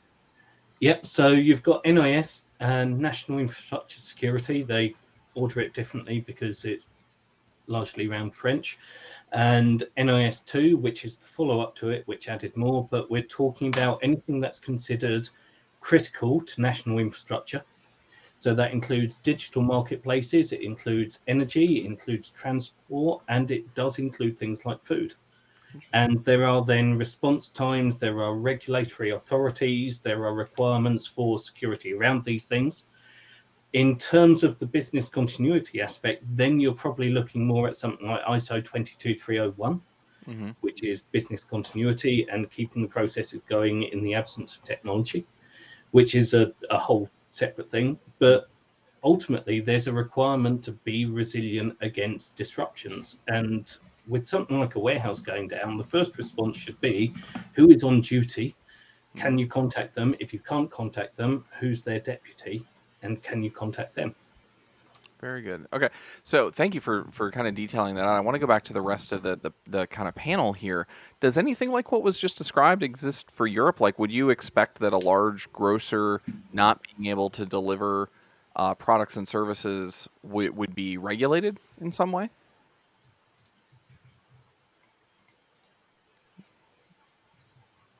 Getting no. They're like, no, we don't do that here. No, and to be fair, in the United States, to kind of tie that back, no, unless you are listed as kind of where that was going, critical infrastructure. Yeah, you can, and retail generally isn't considered critical infrastructure. That retail exists as they're part of the critical infrastructure plan for InfraGard, I believe, but it's more around the idea of commerce, like trade and whatnot, than kind of end user points and goods and services. But if I am wrong, jump into Discord and please tell me why I'm wrong. So, okay.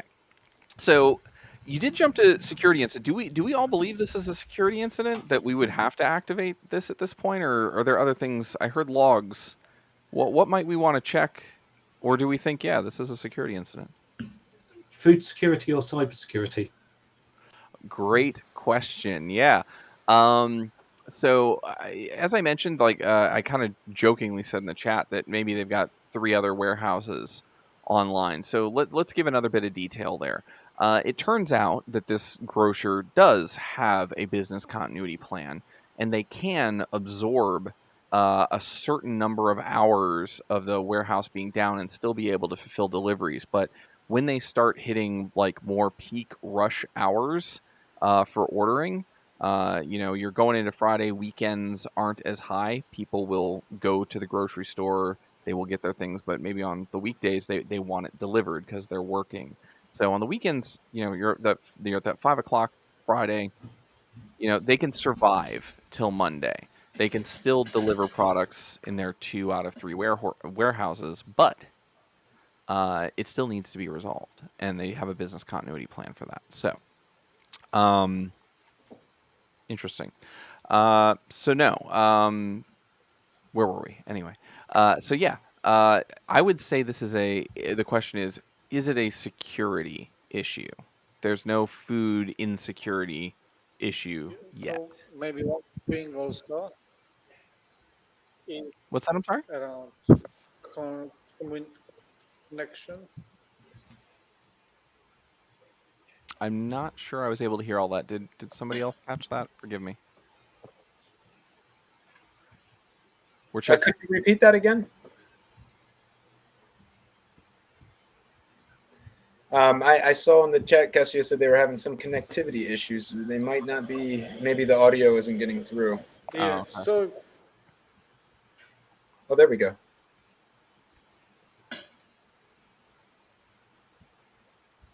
No, I think it's still hung up. While we're figuring that out, let's go to a question that's actually in the chat here. So, one of the questions that came in through, I am not even going to try and read that hex, but Can you hear, guys? Oh, there you are. Oh, there they are. Okay, let's come back. We'll come back to this one. Are we back? Europe, are you back? Come in.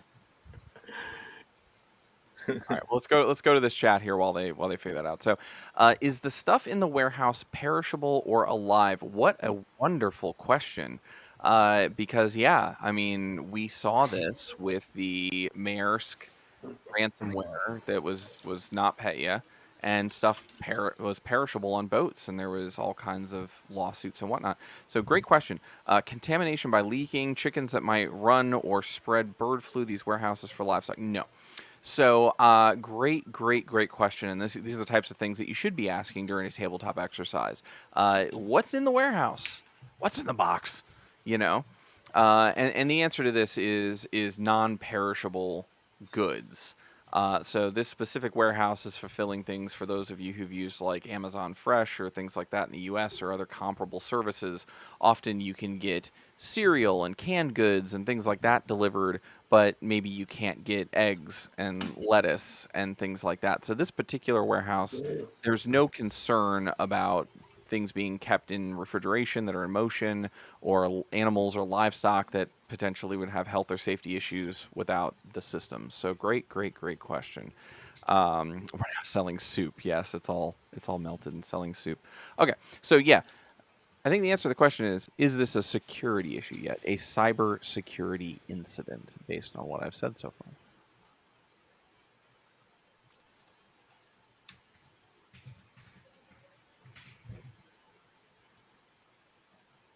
Take a stab at it. I mean, don't overthink it. Would you, if you were sitting in this room, would you call this a cyber? I always tell this to the people I run tabletop exercises for. We know that this ends as a security incident because that's what we're doing today. But is it a security incident yet, based on your hunch, your feeling, your expertise? Like, would you just look at this and say this is definitely a security incident? Do we have BSides Kraköw back? We can see them, and the video is a little clearer. Why did you? I mean, how did it end up being an incident? Did someone call? Maybe they have. Can you hear now? Yes. Yes, okay. We can hear you. And to answer the real quick, how did we end up getting an incident? We received this pager duty alert. So it went through the ticketing system. The warehouse alerted. Okay. Yep. Okay. We got Casio back. Casio. They must have like a delay, I think. Yeah, I think we got a pretty strong delay here. Okay, just a second. Oh yeah, no. We can see as he says it, and then the mics move. Okay. What are we thinking Yeah, there? can you hear us? So yeah, Yes. definitely. Yeah, our thoughts were around the communication. I think this is the key. Business impact and observability. Looking on the user journeys, actually where the system connects to, and what is other disaster recovery and deployment method. For example, this is active, this is active standby. So those kind of questions will arise. Okay. Yeah, no, agreed. So I want to go back to the logging piece because and to move this along, generally we would do this over like 4 hours, by the way. But we're gonna try to truncate it here. So right now, in my experience, this wouldn't be a security incident. I mean, it's just as likely the intern plugged in the cable wrong. You know, we do not have enough information, and I forget who called out, hey, we would reach out to somebody at the warehouse, and I think it was Klaus who said we reach out and see if we can get a hold of them and talk to them. I also heard some log reviews, so I'm gonna kind of move this along a little bit and go here. So what do we know so far? We know that robotic automation systems are offline in a large Central European warehouse. This is impacting deliveries and SLAs. And if you've never heard that term before, that's a service level agreement. It's a concept of contractuality, if you will. It says, I'm going to sign this contract, you're going to pay me this much, and for that, you're going to deliver these goods, services, whatnot in X amount of time. And that can be applied all over the place. Coffee Fueled, do we know the automation systems are not functional or just offline? We do not yet. We do not know if they are not operational or just offline. Like, can they be question? I'm going to ask this question so we can move it along. If you were to do one thing to try and answer the question that Coffee Fueled just asked, are these offline or are they just are they really broken? What might the team here do? Call someone, send someone to the computer, have him on the phone. Okay. All right. So let's do that. I'm going to take the die here, and I'm going to say you pick up the phone. And I should have a camera pointing down. But yeah, I just rolled a 1, so that isn't good.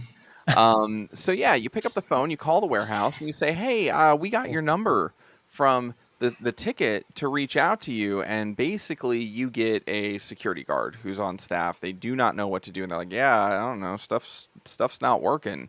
Yeah, I think we need to get somebody out here, but the managers and everybody are over in there, and I can't go get them. So I really don't know what's going on. So you reach out to them, you try and get somebody on the phone. They're so busy and frantic that you're not able to reach them just by the contact number they gave. So what might we try next if you're unable to reach somebody at the site through normal means? So are we the SOC? Do we have access to the logs? Or you do have access to the logs. You are the security analyst or engineer on call. So they contacted you. So yes, you should assume that you have access to the logs. You want to look at the logs? Yeah, I mean, maybe compare it to some kind of baseline to see if anything out of ordinary. Nice. Any like network traffic, RAM usage.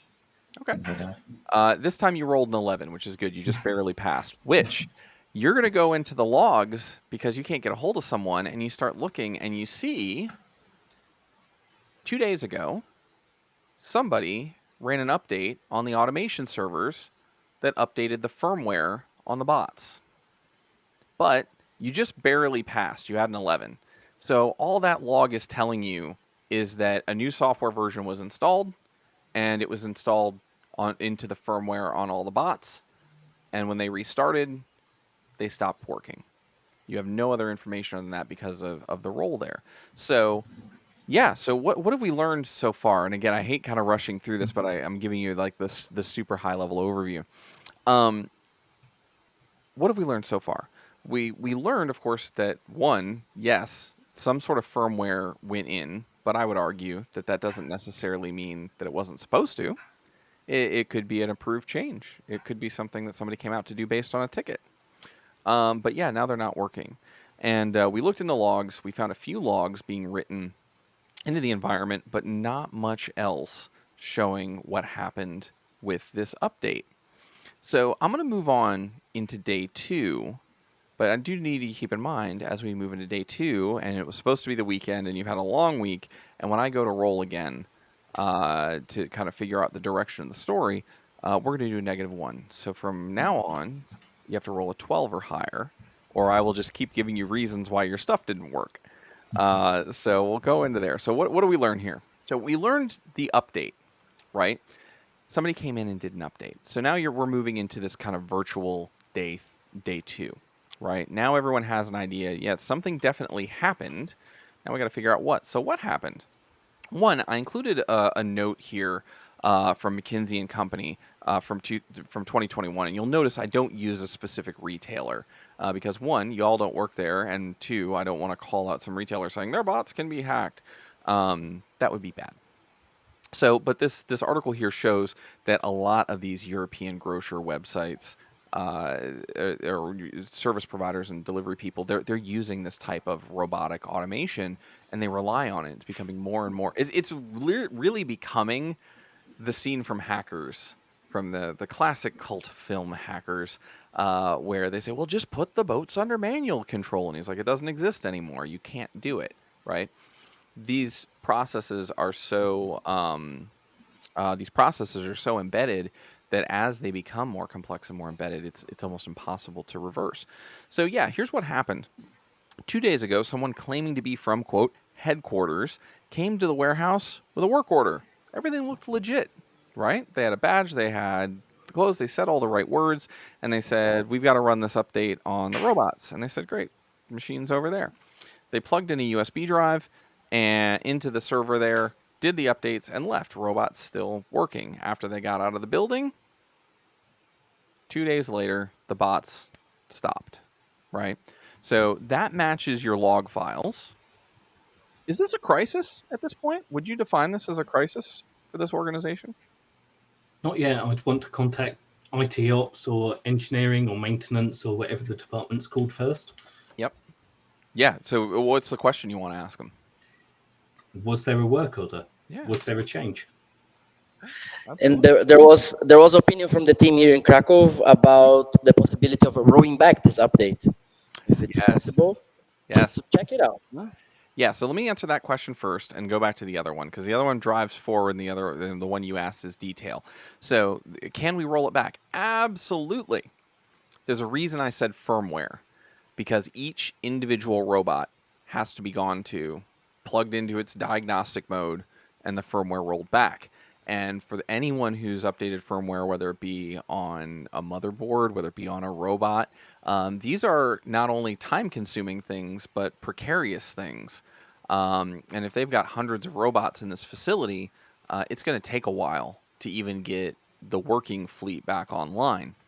So yeah, they can absolutely start going through and doing that now that they know that there's a firmware update problem.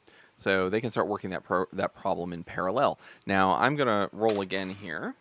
Awesome. That time you actually got a natural 20. So when you go through, and to answer the other question, you contact the change management board if you're using ITIL or any of those other frameworks to say, "Hey, change managers, did you approve a change to send somebody out to do an update to the servers?" They say, "No, absolutely not. No, we didn't. No one was authorized to do something." Now, that doesn't mean that they didn't do it. It just means they didn't ask for a change. So my question to all of you is, how do you determine if the person that came out is legitimate? Even if they, didn't have a change. Maybe they were legit. They just didn't go through the right process. How would you determine that? They didn't go through the process. They're not legitimate. Fair, but we do have like I said, our nation state interns that sometimes don't know the process, and it doesn't mean that what they're doing isn't legit. It means they did it wrong. So no, I agree with you. Absolutely. A truly approved process would have gone through the approved processes, as it were. Is there anything else you could check? to say like, hey, can we, figure out who this person is? First of all, I want to contact the other warehouses and see if they had to change go through, or if they had to change rolled out to them, because that's a potential problem. But the thing to check, if it didn't go through the process, it's not legitimate. I don't care if they're an intern who didn't do it properly. How did they get the software? How did they get the diagnostic advice? How did they get the ID?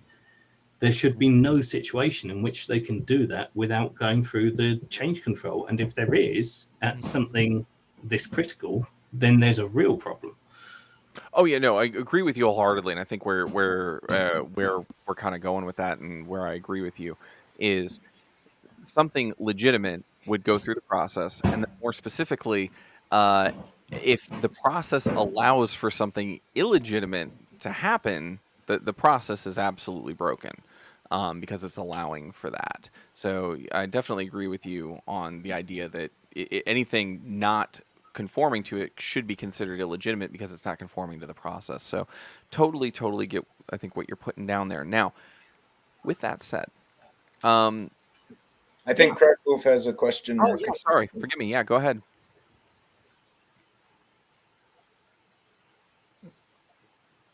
No? Krakow team? No? Maybe there's that delay still. Yeah, we might have that delay there still. Okay. Can we check the credentials of the person if they're infected? And Keep going. No, I'm agreeing. Keep going. Yeah. Let's see here. Okay. Can we check back the credentials of the person if they are infected? Yeah. If they are in fact the intern who did something by mistake, or is... Yeah. So really good question there, because yeah, also Matt Russo at the same time asked a very similar question, which is, hey, what creds were used? What was the physical security checkpoint? So yeah, I went and I rolled, and unfortunately when I rolled, you got a 2. So but I'm going to give you another shot at that, because yeah, you go and you say, hey, let's check the visitor logs. And yeah, it turns out, because we rolled the 2 there, whoever was supposed to be doing the visitor logs didn't actually have them sign in. They saw the badge, they said all the stuff, they violated the policy because they didn't do all the checks and documentation they should have done. They said, yeah, that sounds okay, and let them in. Obviously a big problem, but that's what comes from running a 2. So now you can't count on your physical security control. So what else might we look at that might be a physical security control? It was actually mentioned in the one comment. What else might we look at? Is there a camera? Yes. Like security camera? Yes. So yeah, the warehouses do have cameras. Let's roll again here. I don't like that roll. I'm going to do it again for you. Oh, look at that. It's a 13. So one, you made it just past the mark, because remember we have the fatigue. So if you had rolled an 11, but then it would have been a 10. So yeah, you roll a 14. So yes, the cameras do actually show this person, and they do have just barely enough clarity that you can see that although the uniform they're wearing is close, it's not necessarily exactly on the mark. And when you start sharing these images around with the teams that actually support these systems, and also the vendor that has your contractual support, they say that's not one of our people. So now you're fairly confident that the person that entered the facility absolutely should not have been there and was given access to the facility under the guise of running support. So that's what we know, right? This update went out. It's bricked the firmware on the robots, and it was done by parties unknown in an unapproved manner. Is this now a crisis? Yes. Yes. I would say so. Yeah, absolutely.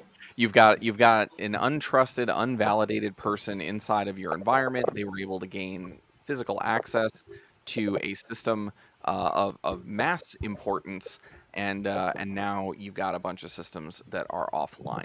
So yeah, I would absolutely say if you have an incident response plan that doesn't list that as a crisis, you should probably retool your incident response plan.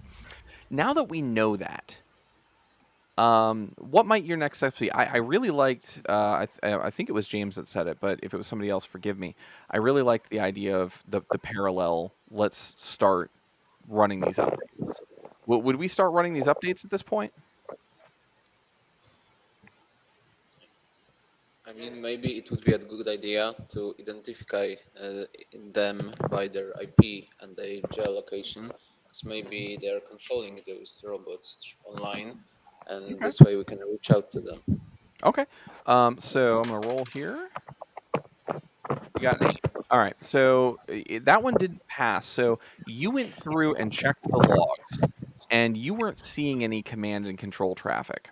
Now, because it failed, that doesn't necessarily mean there isn't command and control traffic there. It just means that you're not seeing tactics, techniques, and procedures that would have given you the clue that there is some command and control traffic. So it doesn't mean you can't try something else. It doesn't mean there isn't command and control traffic. It just means based on your logging, it didn't work. Now, let me ask a different question. So, if you were to go through and do those firmware updates, are there any legal issues with that? Like, should you be talking to your legal team to say, "Hey, can we wipe these bots?" Are there any legal issues in Europe or where you all are from, say? I'm less concerned about legal. Okay. I want health and safety evacuating the warehouse. Ooh, that is brilliant. Yeah, so yeah, absolutely. I'm not even going to roll on that because I just think that's a great idea. Once you have confirmed that someone has been able to enter that warehouse, that went outside of process, yeah, you absolutely should say, no, we're shutting this down. We're doing a sweep of the environment. Let's just make sure that it's physically resecured, and then start working the problem. I love that. I absolutely love that because that is one of the bullets here. What should be done to resecure the environment? So yeah, let's make sure that nobody's left something behind. It's not even the leaving something behind. We have robots there running unknown software. Yeah. We don't know if their safety measures are working. That's putting people's lives at risk. Yeah, great point. So something that a lot of people forget, and I'm so glad you brought that up, James. When designing industrial robots, there is a lot of work that goes into life safety systems, making sure that these robots don't just run into someone and don't realize they're there, because they may, on the screen that where I've got, you kind of see the pictures of them in the background, they look like little RC cars. Those are hundreds of pounds, many kilos. And if they were to hit you at full speed, they can really hurt somebody. And if it's a robot with arms that can't detect what's going on, like it swings itself around, it can throw a person, right? So yeah, no, I mean, even beyond more terrorist style actions, just the fact that these systems are a problem. No, I love that. Really good. And yeah, the building is not secure. The whole place is not secure. We have no idea what is going on in that facility right now, how that person got in, like what other things are compromised at this point. I mean, if somebody's in that building and that event happened, there could be a lot of other things that we're not even seeing yet because we haven't investigated a lot of other things yet. Absolutely. And I want to ask this question here of the team. So you're handling this incident, and where I was going with the legal issues is you reinstall the firmware, you may wipe evidence regarding this. In the US, that might not be as big a deal. And the reason I say that is if you have a policy that says we're going to do this and wipe this data to get operations back up and running, that is due care and due diligence and can be easily explained. There's probably no regulatory requirement that they hold that, and there's no one asking for discovery on it. It'd be more, let's figure out how this happens. In Europe, would that statement be the same, or would there be some expectation that you'd be able to provide some sort of forensic image of one of these bots before you tried to fix it? It would be an issue once you had law enforcement involved. Okay. What would be the issue? Like, would they ask you for it and you'd be expected to have it? Once they're involved, if they say it's a crime scene, if they say that the evidence needs to be preserved, then it's an issue. Before that, it's operational. It's internal. It's not something they've demanded that you keep. So you should have audit logs and everything else. And there's other issues around that, going back to NIS. But it's not a crime to do something like wipe the firmware from all of them in order to bring operations back online. unless you've been told that the evidence must be preserved Mhm. and that it is a crime scene. Interesting. So yeah, this we're going to talk a bit about contracts and media and things like that, but I think really that's a really good call out. Like as you are determining who your incident captains are going to be and who's going to be working on this stuff, who can work with police to understand, is this a crime scene and what are our legal responsibilities once it's been declared a crime scene? And that's going to be different for every region. In the US, it's pretty loosey goosey. I'll be completely honest with you. But it sounds like you've actually got some teeth on that where you are. So let's kind of close this day out with this. Like I said, we could probably sit on this for a long time, but I'm just kind of trying to move it along so we can get a basic idea of what's going on. So I love in the chat here, and let me find a couple people have said it, but there we go. So Stingray put in here, try to roll back the firmware on some devices and keep the other at the current status. I'm just throwing that word current there. I love that idea because one, that's very defensible in court to say we're trying to figure out what the problem is. So we took the backup fleet, the robots that are kept in the back that we're repairing, we're working on, whatnot. And we brought one of them out to the floor, and then we brought this one back, and we're testing to see if we start to get normal operations again with this. So you could definitely start there. I'm going to roll against that. And you got a 19. So cool. So you do that. You do pull a robot back. You're able to reload the firmware. And good news, once you reload it, the robots start acting normally. So they haven't been permanently bricked. They were just stopped for a certain period of time. And you've determined that you will be able to, going through the process of recovering this rolling back to old firmware, you've determined that you should be able to get all these robots back online in anywhere between 24 and 48 hours, depending on hiccups and things like that. Last question I want to ask here. 24 to 48 hours. Should businesses be prepared for an outage of 24 to 48 hours? I think they should be prepared for anything. Well, that's an interesting point, right? Because when we say they should be prepared for anything, when I used to teach, I would say businesses make money by taking risks. That's what they do, right? They put capital on the line, they put labor, sweat equity, whatever you want to call it, and they hope based on their plans and their dreams and their hard work that things work out. So that's risk is how profit is maintained, but you can't account for everything, right? You don't have the time or the resources or the budget. So I guess where I'm leading this to is, how do you all feel about service level agreements for recovery? Do you have those in organizations you work in and say, hey, this warehouse can only be down for X amount of hours? There should be. Okay. I've seen them. Okay. They exist. I heard about them. Are they realistic? When you look at them, do you go, there's no way we were recovering in this amount of time? Yes, I actually I had one, and I was checking them, and it was a filer and a Netscaler filer, so it was a storage device, and I was asking what is stored on the device, and are the SLAs on the data stored on the device matched to the SLA of the device, and it was not, and it turned out that the SLA of that filer was way too large. They claimed they can take a 7-day outage while data stored on it was some of them was critical. It was less than 1 hour.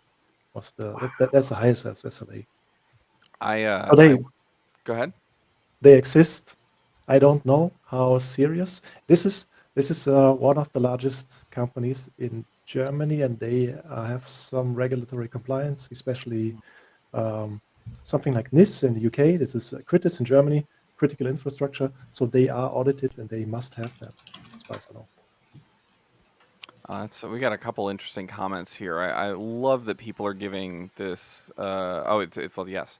So that's James there. So UK food reserves in the supply chain are about 2 weeks. Yeah, we all learned a lot about supply chain over the last couple of years. I think people who were like, I don't know, it's just in time supply chain, whatever, and it's like, oh, yeah, these things that impact us don't impact us now; they impact us weeks and months later. It's pretty interesting. So, don't ask about toilet paper reserves in the UK. We don't want to talk about it. okay, so I do kind of want to talk about it because I was curious if that was a uniquely stupid American thing. No, I'm seeing lots of no's here. Well, I feel a little. Nope. I feel a little better. Because yeah, we'd go to our big box warehouse stores and you'd see people rolling out with like hundreds and hundreds of rolls, and it's like you need to see a doctor if that's going to be an issue. So anyway, I want to go back to Stingray here. Stingray had a great point here. So into where was it? Going back here, author actually got a lot of great points. So I'm going to summarize some of these. That being said, yeah, so we do go back. We start updating these bots. We know it's going to be 24 to 48 hours. And I'm going to roll here. You got an 8. So, yeah, it's going to be closer to the 48 hours. So you've got to go back to leadership and say, we're probably going to remain down for 48 hours. And the reason that I wanted to bring that up is as you're listening to me and you're thinking about, dealing with security incidents, you really do need to think about operational impact. How long you can be down before it's an issue. And you heard one with the one piece of equipment that said, we can be down for 7 days. But then you find out, wait a minute, most of this data can be down for 7 days, but this one can only be down for a day. So building an incident response plan that has a business continuity plan that matches. I always tell people, if your business continuity plan cannot cover you for the length of your recovery in your DR plan, you've got a problem if there's a gap there, because when that gap happens is when the real bad stuff happens. So I'm going to move this along here again. Like I said, generally we do this over a couple hours. But here's what happened, right? We put the update in. It's a Central European warehouse saying the bots are down. We know that the bots are bricked. We are now going through and updating the bots, but we know it's going to be about 24 to 48 hours before that facility is back online. Earlier, we determined that yeah, they can survive this through the weekend. But what does that do, right? 24 to 48 hours if it's on Friday. If we go the full 48 hours, we're into Monday. We're starting Monday at at 12:01 a.m. or 0000 hours. Yeah, what if we're still down at that point? What happens? So we've still got a lot of things we got to try and figure out to make sure that orders get up there on time and that we don't have any other delays. So we also heard that maybe in some places you would contact law enforcement at this point. Are there any media reporting requirements for any of you? Like if you have something that you've determined is a breach like this, do you have any requirements to report to media? In my case, yes, we have, depends on the timing. We need to do some announcement or communication, especially for customers first. Then there is an escalation. I don't recall everything, but first customers, operational impact, then media, TV, Oh, wow. newspaper, whatever. Yeah.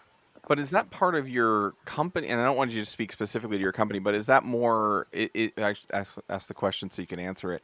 Is that a law or a regulation, or just something that you've chosen to do?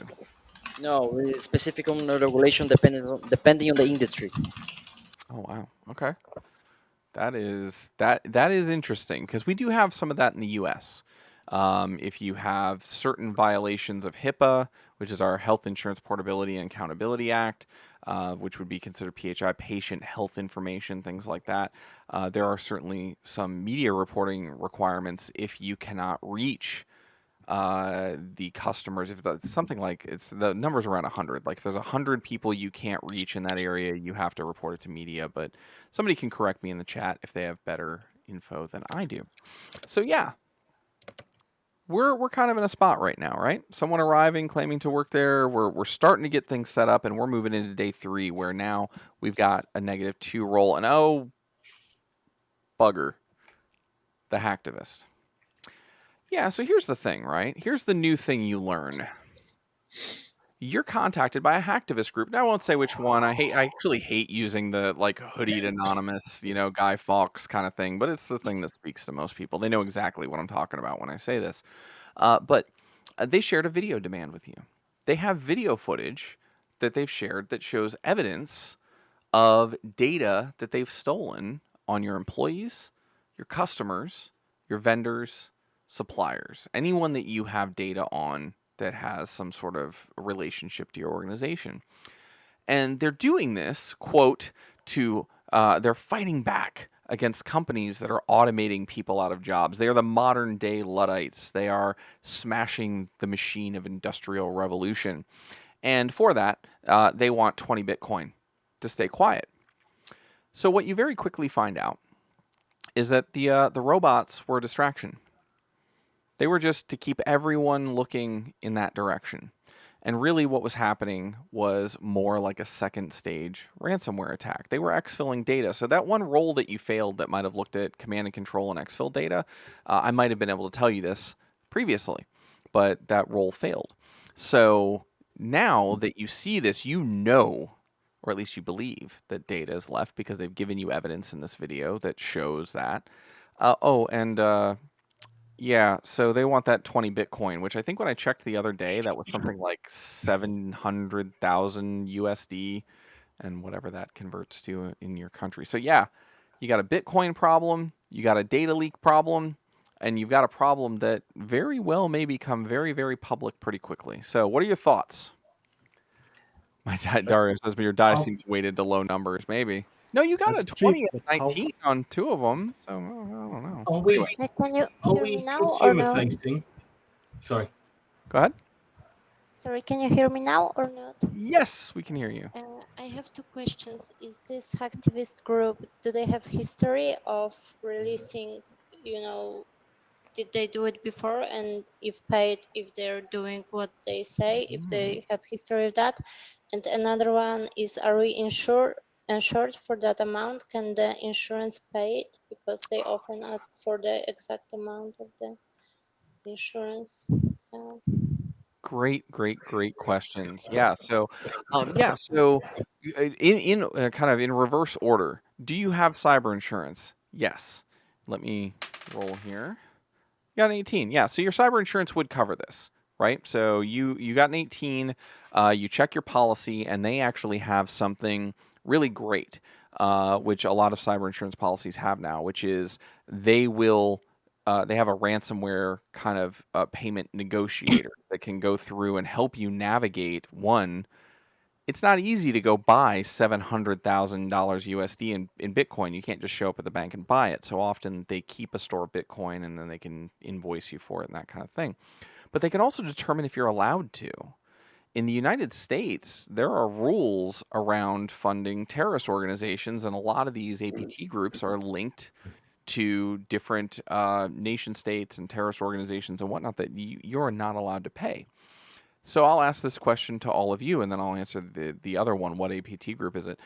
In the countries that you're in, do you have any regulatory or legal requirements that require you to verify that you're not funding some group that's not allowed to receive funding?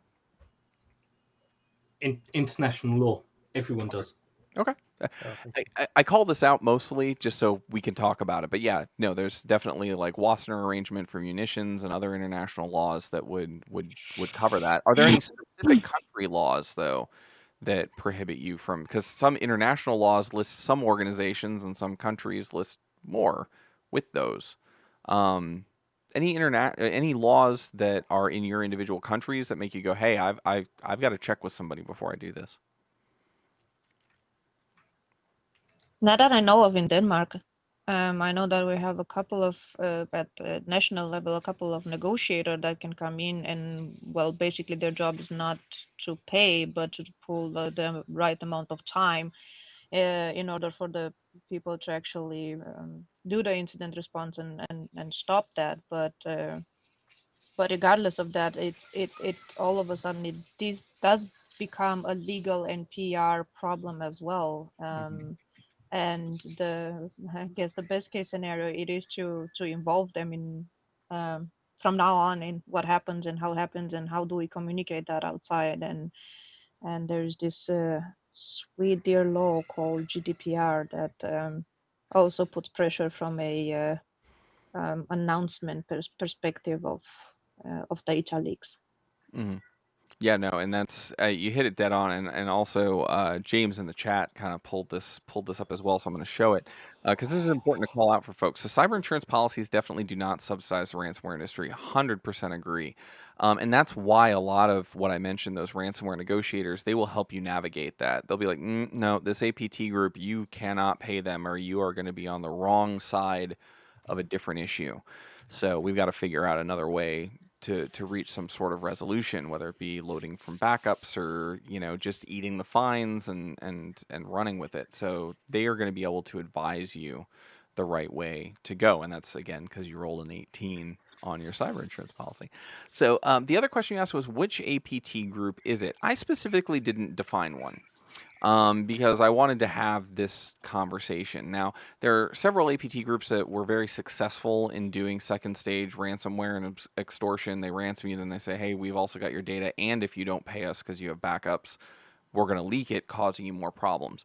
So I'm trying to remember the Russian one that went offline after poking some people the wrong way. But let's just, which one? Our Evil. I think that was. Yeah. Infiltrated by the FBI, I think. Yes. Yeah. So yeah, let's run with that, because really any of the groups. Well, I'll answer the question this way. Yes, it is a ransomware group that has done this before. Yes, it is. I'm sorry, an APT group that has done this before. Yes, they have been successful in extorting people and getting them to pay for either their silence, or when they don't pay, actually releasing that data. So we should assume that this group knows what they're doing and means what they say and can achieve actions on objective.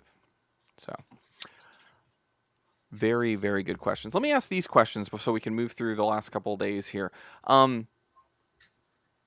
Does everyone here have something baked in that they know that they can fall back to say, well, what if we can pay? Should we? Do we negotiate with these types of things? And is it something that you would encourage companies to think about? I mean, one thing is theory and another thing is practice. I think everybody can agree that it's a very bad idea to pay. But on the other hand, if that's the only thing you can do if you don't want to go out of business, then what? Yeah, every other company, I would say don't pay. But if it was my company, I would consider it strongly. So it's easy to say. Yeah, it's easy to say you wouldn't until you're faced with, we could go out of business if we don't get this back online in a couple days. Yeah, absolutely. All right. And any other kind of thoughts on that? The ransom was for disclosure, yeah. Yeah, it was disclosure. Yeah. Mm-hmm. Do we have any personal data in the warehouse? Yes. And the reason for that, and great question. It's not that the personal data was on the bots, but the robot system, and this is the reason they targeted it, was connected to the ordering system, and the ordering system contained all the information on not only vendors and suppliers that actually feed the inventory, but customers that are actually purchasing things. So yeah, absolutely. I love that GIF, Ryan. So yeah, no, you should assume that, and that actually does lead us kind of into that. So if I can, James, I think where you're going with this is important for everyone listening, is you're trying to scope the size of this. Like, hey, yeah, they've got data, but is the only thing they have what they showed us and they're bluffing? Or do they have, thousands and thousands and thousands of protected records? And I will say this. You go back. You got a 5. So you got a 5.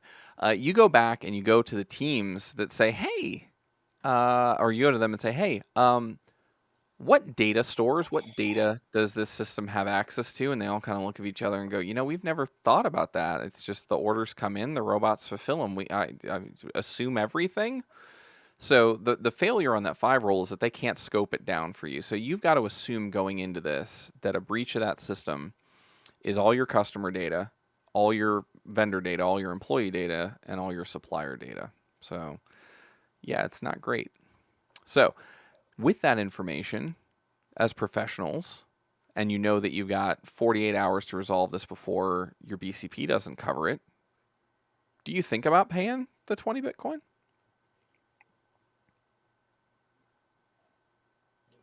No, at that point, notification requirements have kicked in. Mm. You're going to the regulator. Nice. Okay. I really like that answer, and that does drive us forward there. So I'm not even going to roll on that one because, yes, I think at this point in a lot of countries and a lot of areas, you're already on the hook. You are going to have to tell people that this happened. You are going to have to deal with the consequences. So, yeah, personally, I agree with you. The ship has sailed, and there's no guarantee that they're going to actually, hide this. And if they did, is that even right? You know? To say, oh yeah, because really, what are you paying for? Is silence. You're paying for a guarantee from someone who broke into your organization. Like, there's no trust there. So yeah, I think you're 100% right. So let's go through here. A call came. Actually, no. I want to go back to a question here real quick because it does kind of speak to what you just said. Someone in here said, at this point, I would talk to Europol or talk to some other law enforcement. Forgive me, the chat was scrolling by and I didn't pull it up first. But yeah, they talked to Europol. I want the opinion of the folks here. Is this the point beyond the regulatory pieces where you would want, so say the regulatory pieces didn't exist, that you didn't have those reporting requirements, would you want to bring the police or law enforcement in at this point? Based on what you know. I would. Okay. Why? Why not? Why not? Yeah, that's also a why not. Yeah. So I asked. Go ahead. I mean, I'm thinking that I'm talking from the perspective of career advisor, right? So, I mean, the police and law enforcement in general in Europe and whatever you want to call them, they have been dealing with this type of situation, being it physical or cyber, for many years than we are in this crisis right now, right? So if not for anything else, then at least from an advisory role in what to do and how to proceed, and is it something that you've seen before, and do you have any lessons learned that we can we can apply in this situation? But considering the regulatory aspects of things and the law as well, and all the information that we have, it might actually be that it's important to involve them, because they might also have kept an eye with the hacktivist group for a while, and that can be another piece in their puzzle. Yeah, and they might have some visibility. They might be working other cases where it's like, oh, put one more on there. Now, the reason I asked this is actually a leading question because I wanted to get to this point. Lawyer friend of mine who I used to work with at a very large organization, when we were dealing with an incident response, she said a phrase to me that will always stick with me, and it's never say yes when you can nod, never nod when you can wink, and never wink when you can say nothing. And the reason I say that is not to hide things, but to say before you talk to law enforcement, you always want to have your legal team involved, because the way they always phrased this to me was that is a bell we cannot unring. Once we report, whether we're required to or not, once we bring in law enforcement, a whole process starts that we cannot stop. So we want to make sure that we have all our ducks in a row and whatnot. And this doesn't mean dragging it out for weeks or months. It just means making sure that your legal advisors and your folks that are responsible for the organization, your officers of the company, have a chance to kind of know what's going on as that's taken to regulator. Now, again, I'm speaking very U.S. centric. Is that the same view that all of you might have in your respective countries? I can only speak to the UK, but yeah, sure.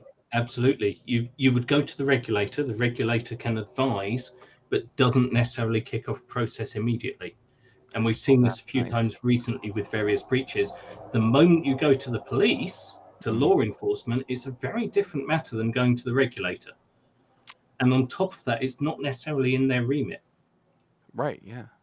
You go to, you go to, Scotland Yard. They probably have someone that can do that. But you go to, a more local kind of police to report this. Yeah, they might not have a forensic expert. They might have these pieces. I do want to go back to one piece that you said though, because I want to make sure I had this clear. When you go to the regulators in the UK, they don't immediately kick off a series of processes. They seek to kind of understand what's going on first. Is that what I picked up?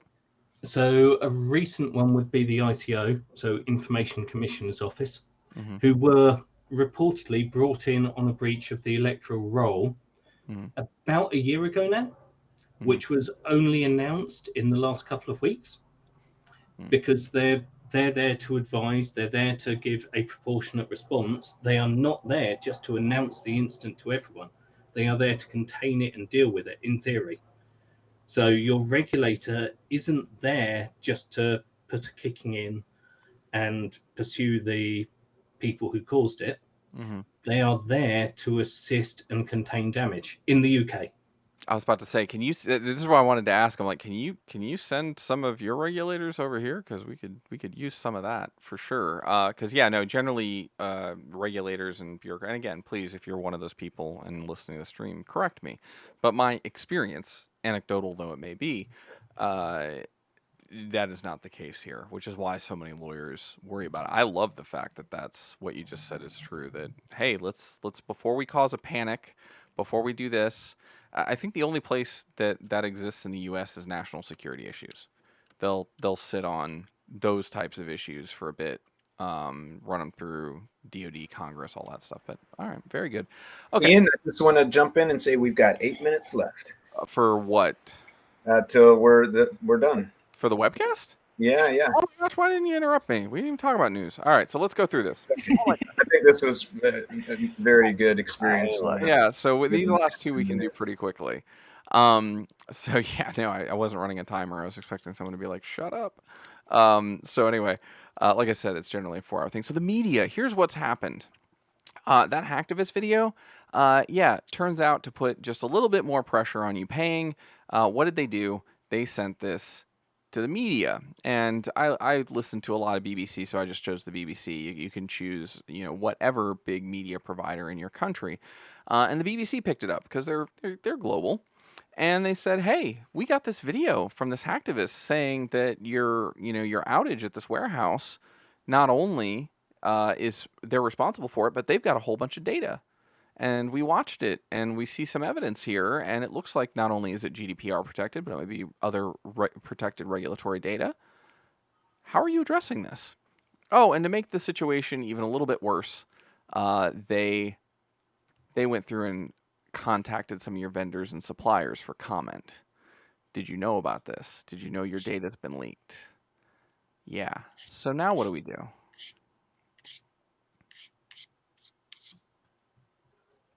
Let me ask this question. Do you talk to him? You get this phone call. Do you talk to him? Kind of have to. I'll call the vendors.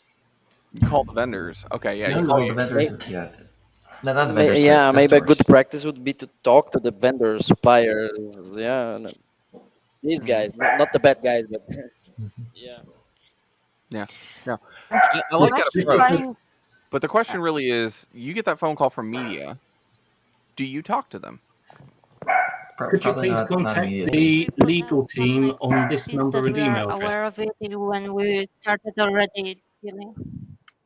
Okay, but first I want to get both James and the team over there at Krakow. So Krakow first, and then James. What was that? I think it was the team there that was saying that, or was that who was talking? So can we put out like a puff piece by legal team and media team to say that we were aware of the incident and working on it already to just calm things down? Yes, and that is, and I'm not going to roll anymore for the sake of time, but yes, that is 100% a fantastic approach. You get with the legal team, you get with your communications team, and you create an official statement, and you let everyone know when you get a contact from somebody, point them to this website, point them to this, media representative. They will be able to handle this. So yeah, you absolutely need to do that as soon as you start seeing media phone calls, and even beforehand.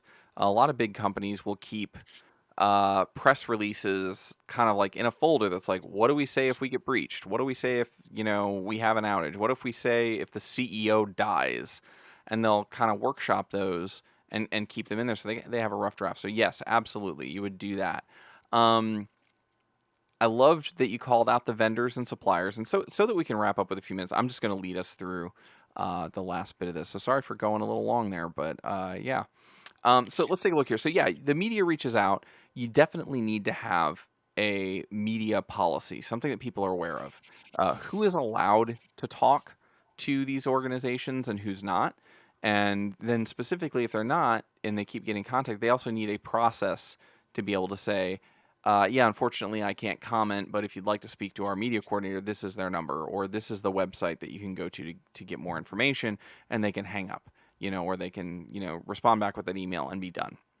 Or just teach them you aren't allowed to respond. Like you're free to hang up, whatever it is that's comfortable for your organization. Also, as was mentioned, some countries have media reporting requirements. So you might have already gone to the media and they're just a little bit behind the ball. So last slide here was contracts. And like I said, I'm just going to go through this very quickly. Can I just jump please, just yeah, of jump for a course. second because I remember and I found the link when Mask in 2017 has been hit by NotPetya.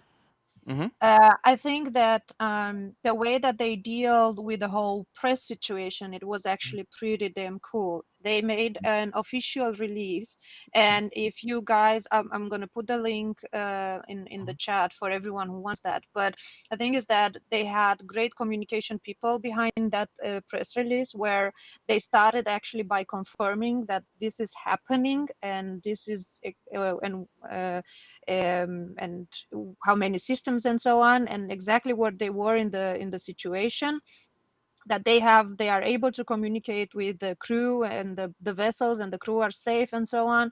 And at the end of it, then they say contact person, head of external relationship, that name and the number. But I think that the way that they formulated that message officially on their website, and then they were actually putting, press and everyone saying like, well, look there. It's to be honest, it's one. It has been one of the best communication messages or communication skills that have been put in place for that. So if something happens to you guys, then it might be make sense to look at that message and see if it will be approachable. But by saying sorry, they actually got a lot of empathy from people. Right. And Yeah, customers. no, that is a use case that I use often in classes that I teach because they did do an excellent job communicating. They had a lot of really great manual processes, even though there's no way they could keep up with the scale of shipping without the automated processes, but they had them. They did make one mistake though, and this is the one I constantly kind of preach in some of my classes, is that during an investor call, after everything was wrapped up, they specifically said something to the CEO, said something to the effect of, well, you have to understand, we couldn't have possibly prepared for this. This was an act of war. And I agree with them. It absolutely was an act of war. It was supposed to be an attack against Ukraine, and it spread via Ukraine's tax software that Maersk had to use to pay taxes, customs, things like that. Once they said it was an act of war, their cyber insurance policy stopped paying. Specifically, stopped paying people making claims that Maersk owed them money because they said, yeah, there's a carve out in this policy that says act of war, which is why I think the what you said is even more important. That the people who actually do the media responses need to be trained in these kind of things and not make off the cuff comments that seem relatively benign, but then turn out to it actually ended up costing them, I think, like $24 million or something like that to settle a lawsuit. But last thing I want to mention here, because what I'd like to do is kind of wrap this up. We didn't get a chance to get all the way through this. Like I said, 30 minutes is really tight to try and get through this and have really good conversations. Generally, when we run these, we do them over about 4 hours, 3 to 4 hours. So yeah, your businesses, your suppliers, they did contact you because they were contacted. You also reached out to them, and their main concern is those I mentioned service level agreements. You agreed to get product from me to you or you to me and all this stuff, and you're not receiving the stuff I'm shipping, and I'm not getting the stuff that I ordered.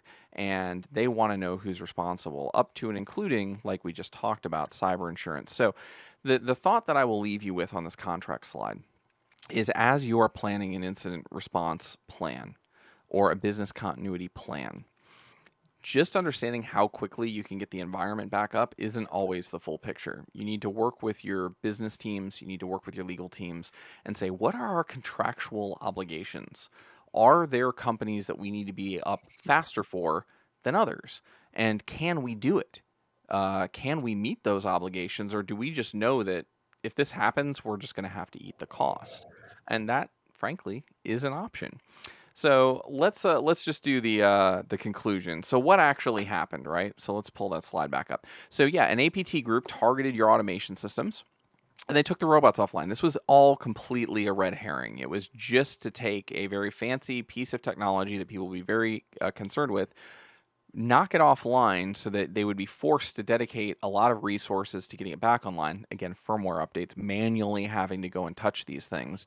And it caused a lot of problems. But during that time, you had some roles where you couldn't catch the command and control traffic or the exfiltration traffic. A hacktivist group that was known for second stage ransomware stole a bunch of data because they were able to connect the automation system for ordering to your kind of data stores and exfiltrate that stuff out, leaving you with some problems of not only extortion, but regulatory issues that you had to report on.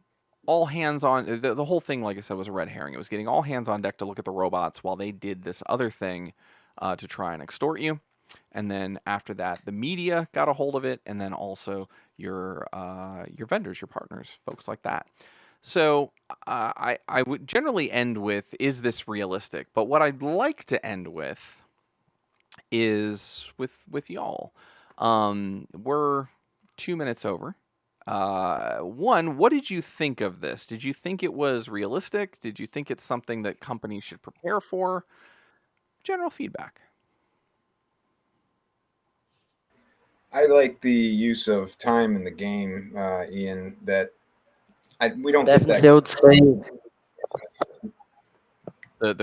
the fatigue, where your roles get worse and worse over time. How the roles just get worse and worse. I think that is a really unique way of that. A lot of games that I've played don't capture that, and that really does. It's a nice touch to it. Yeah. So this is, like I said, this is how we run tabletops that aren't backdoors and breaches.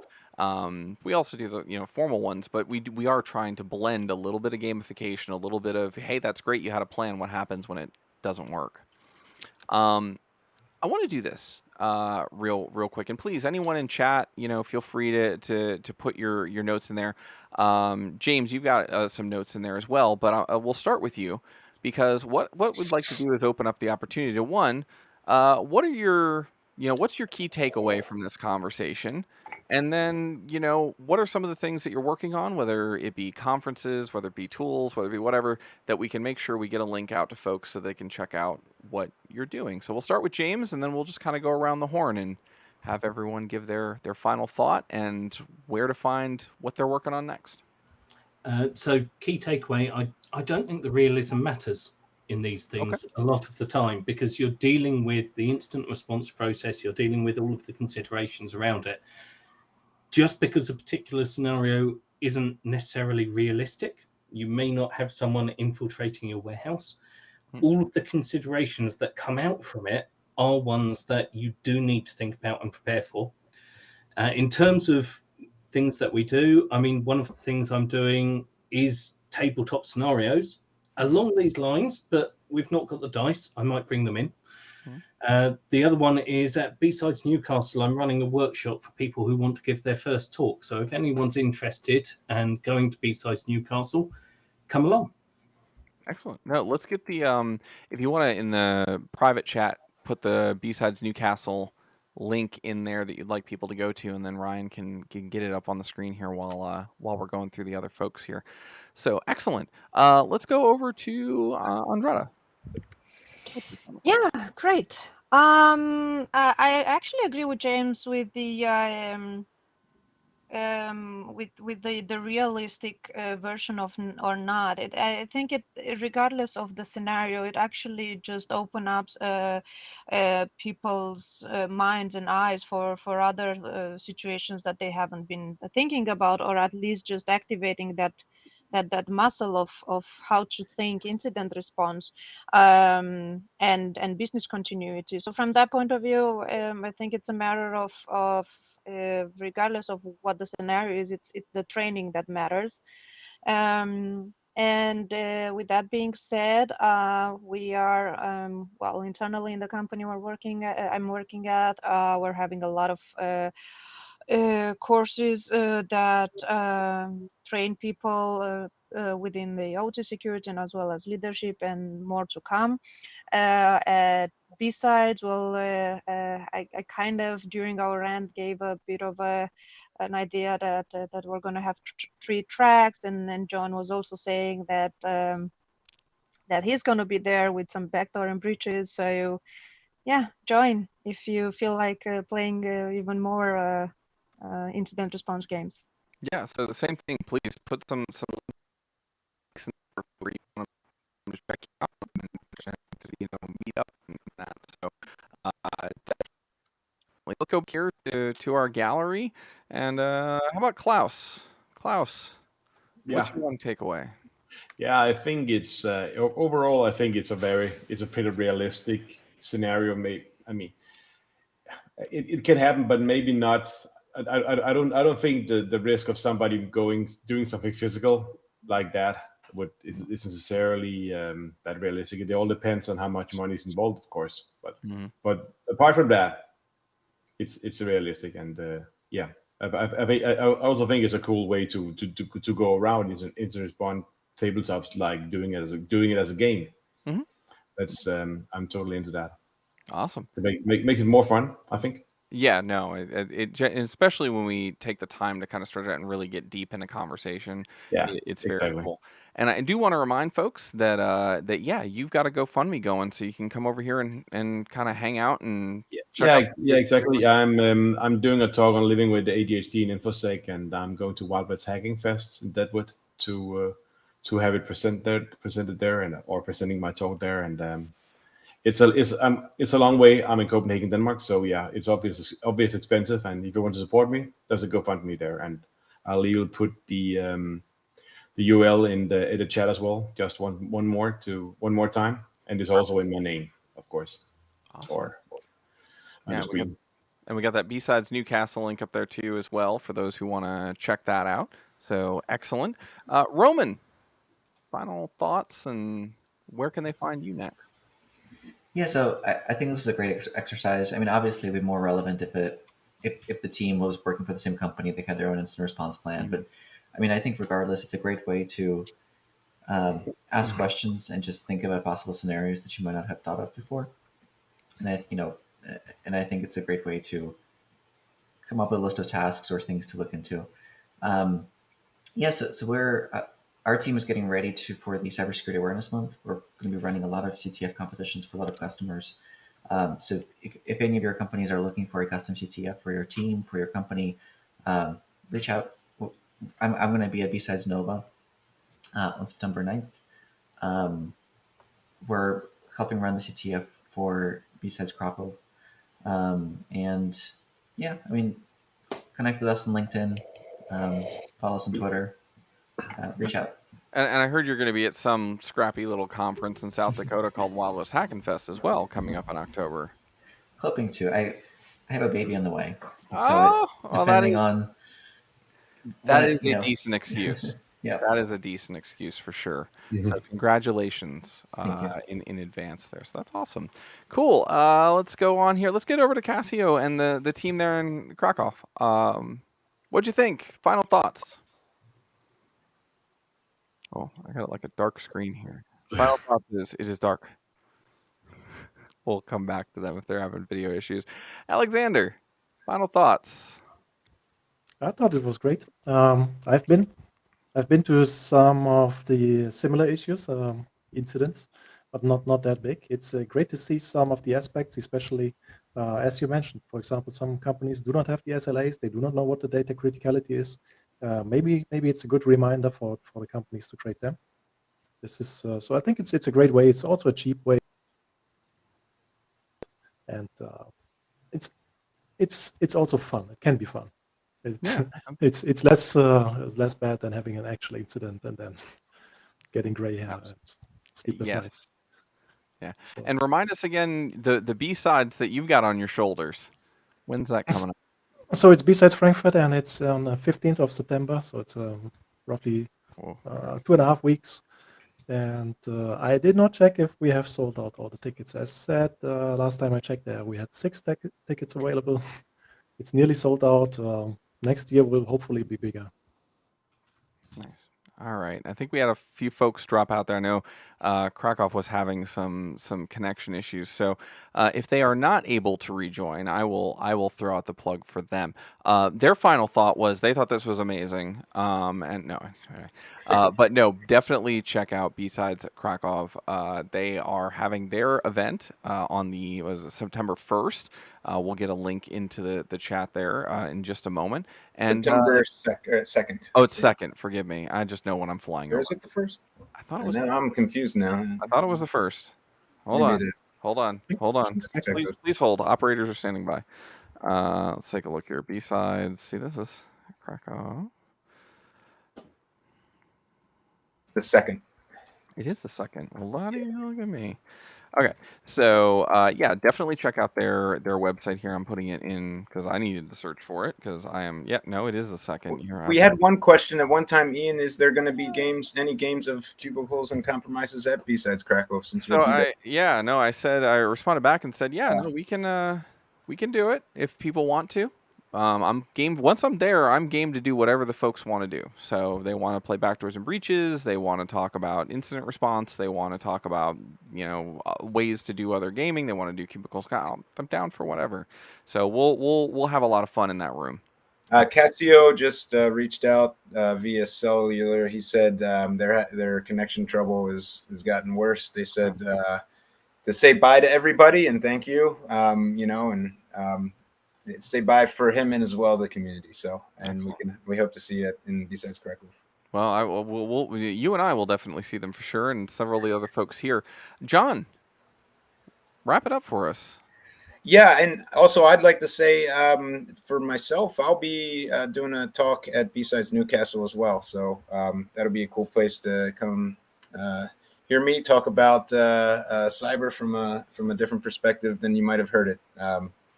I think the theme of BSides Newcastle this year is getting weird, so I happened to have a pretty weird talk that got accepted. So come check it out.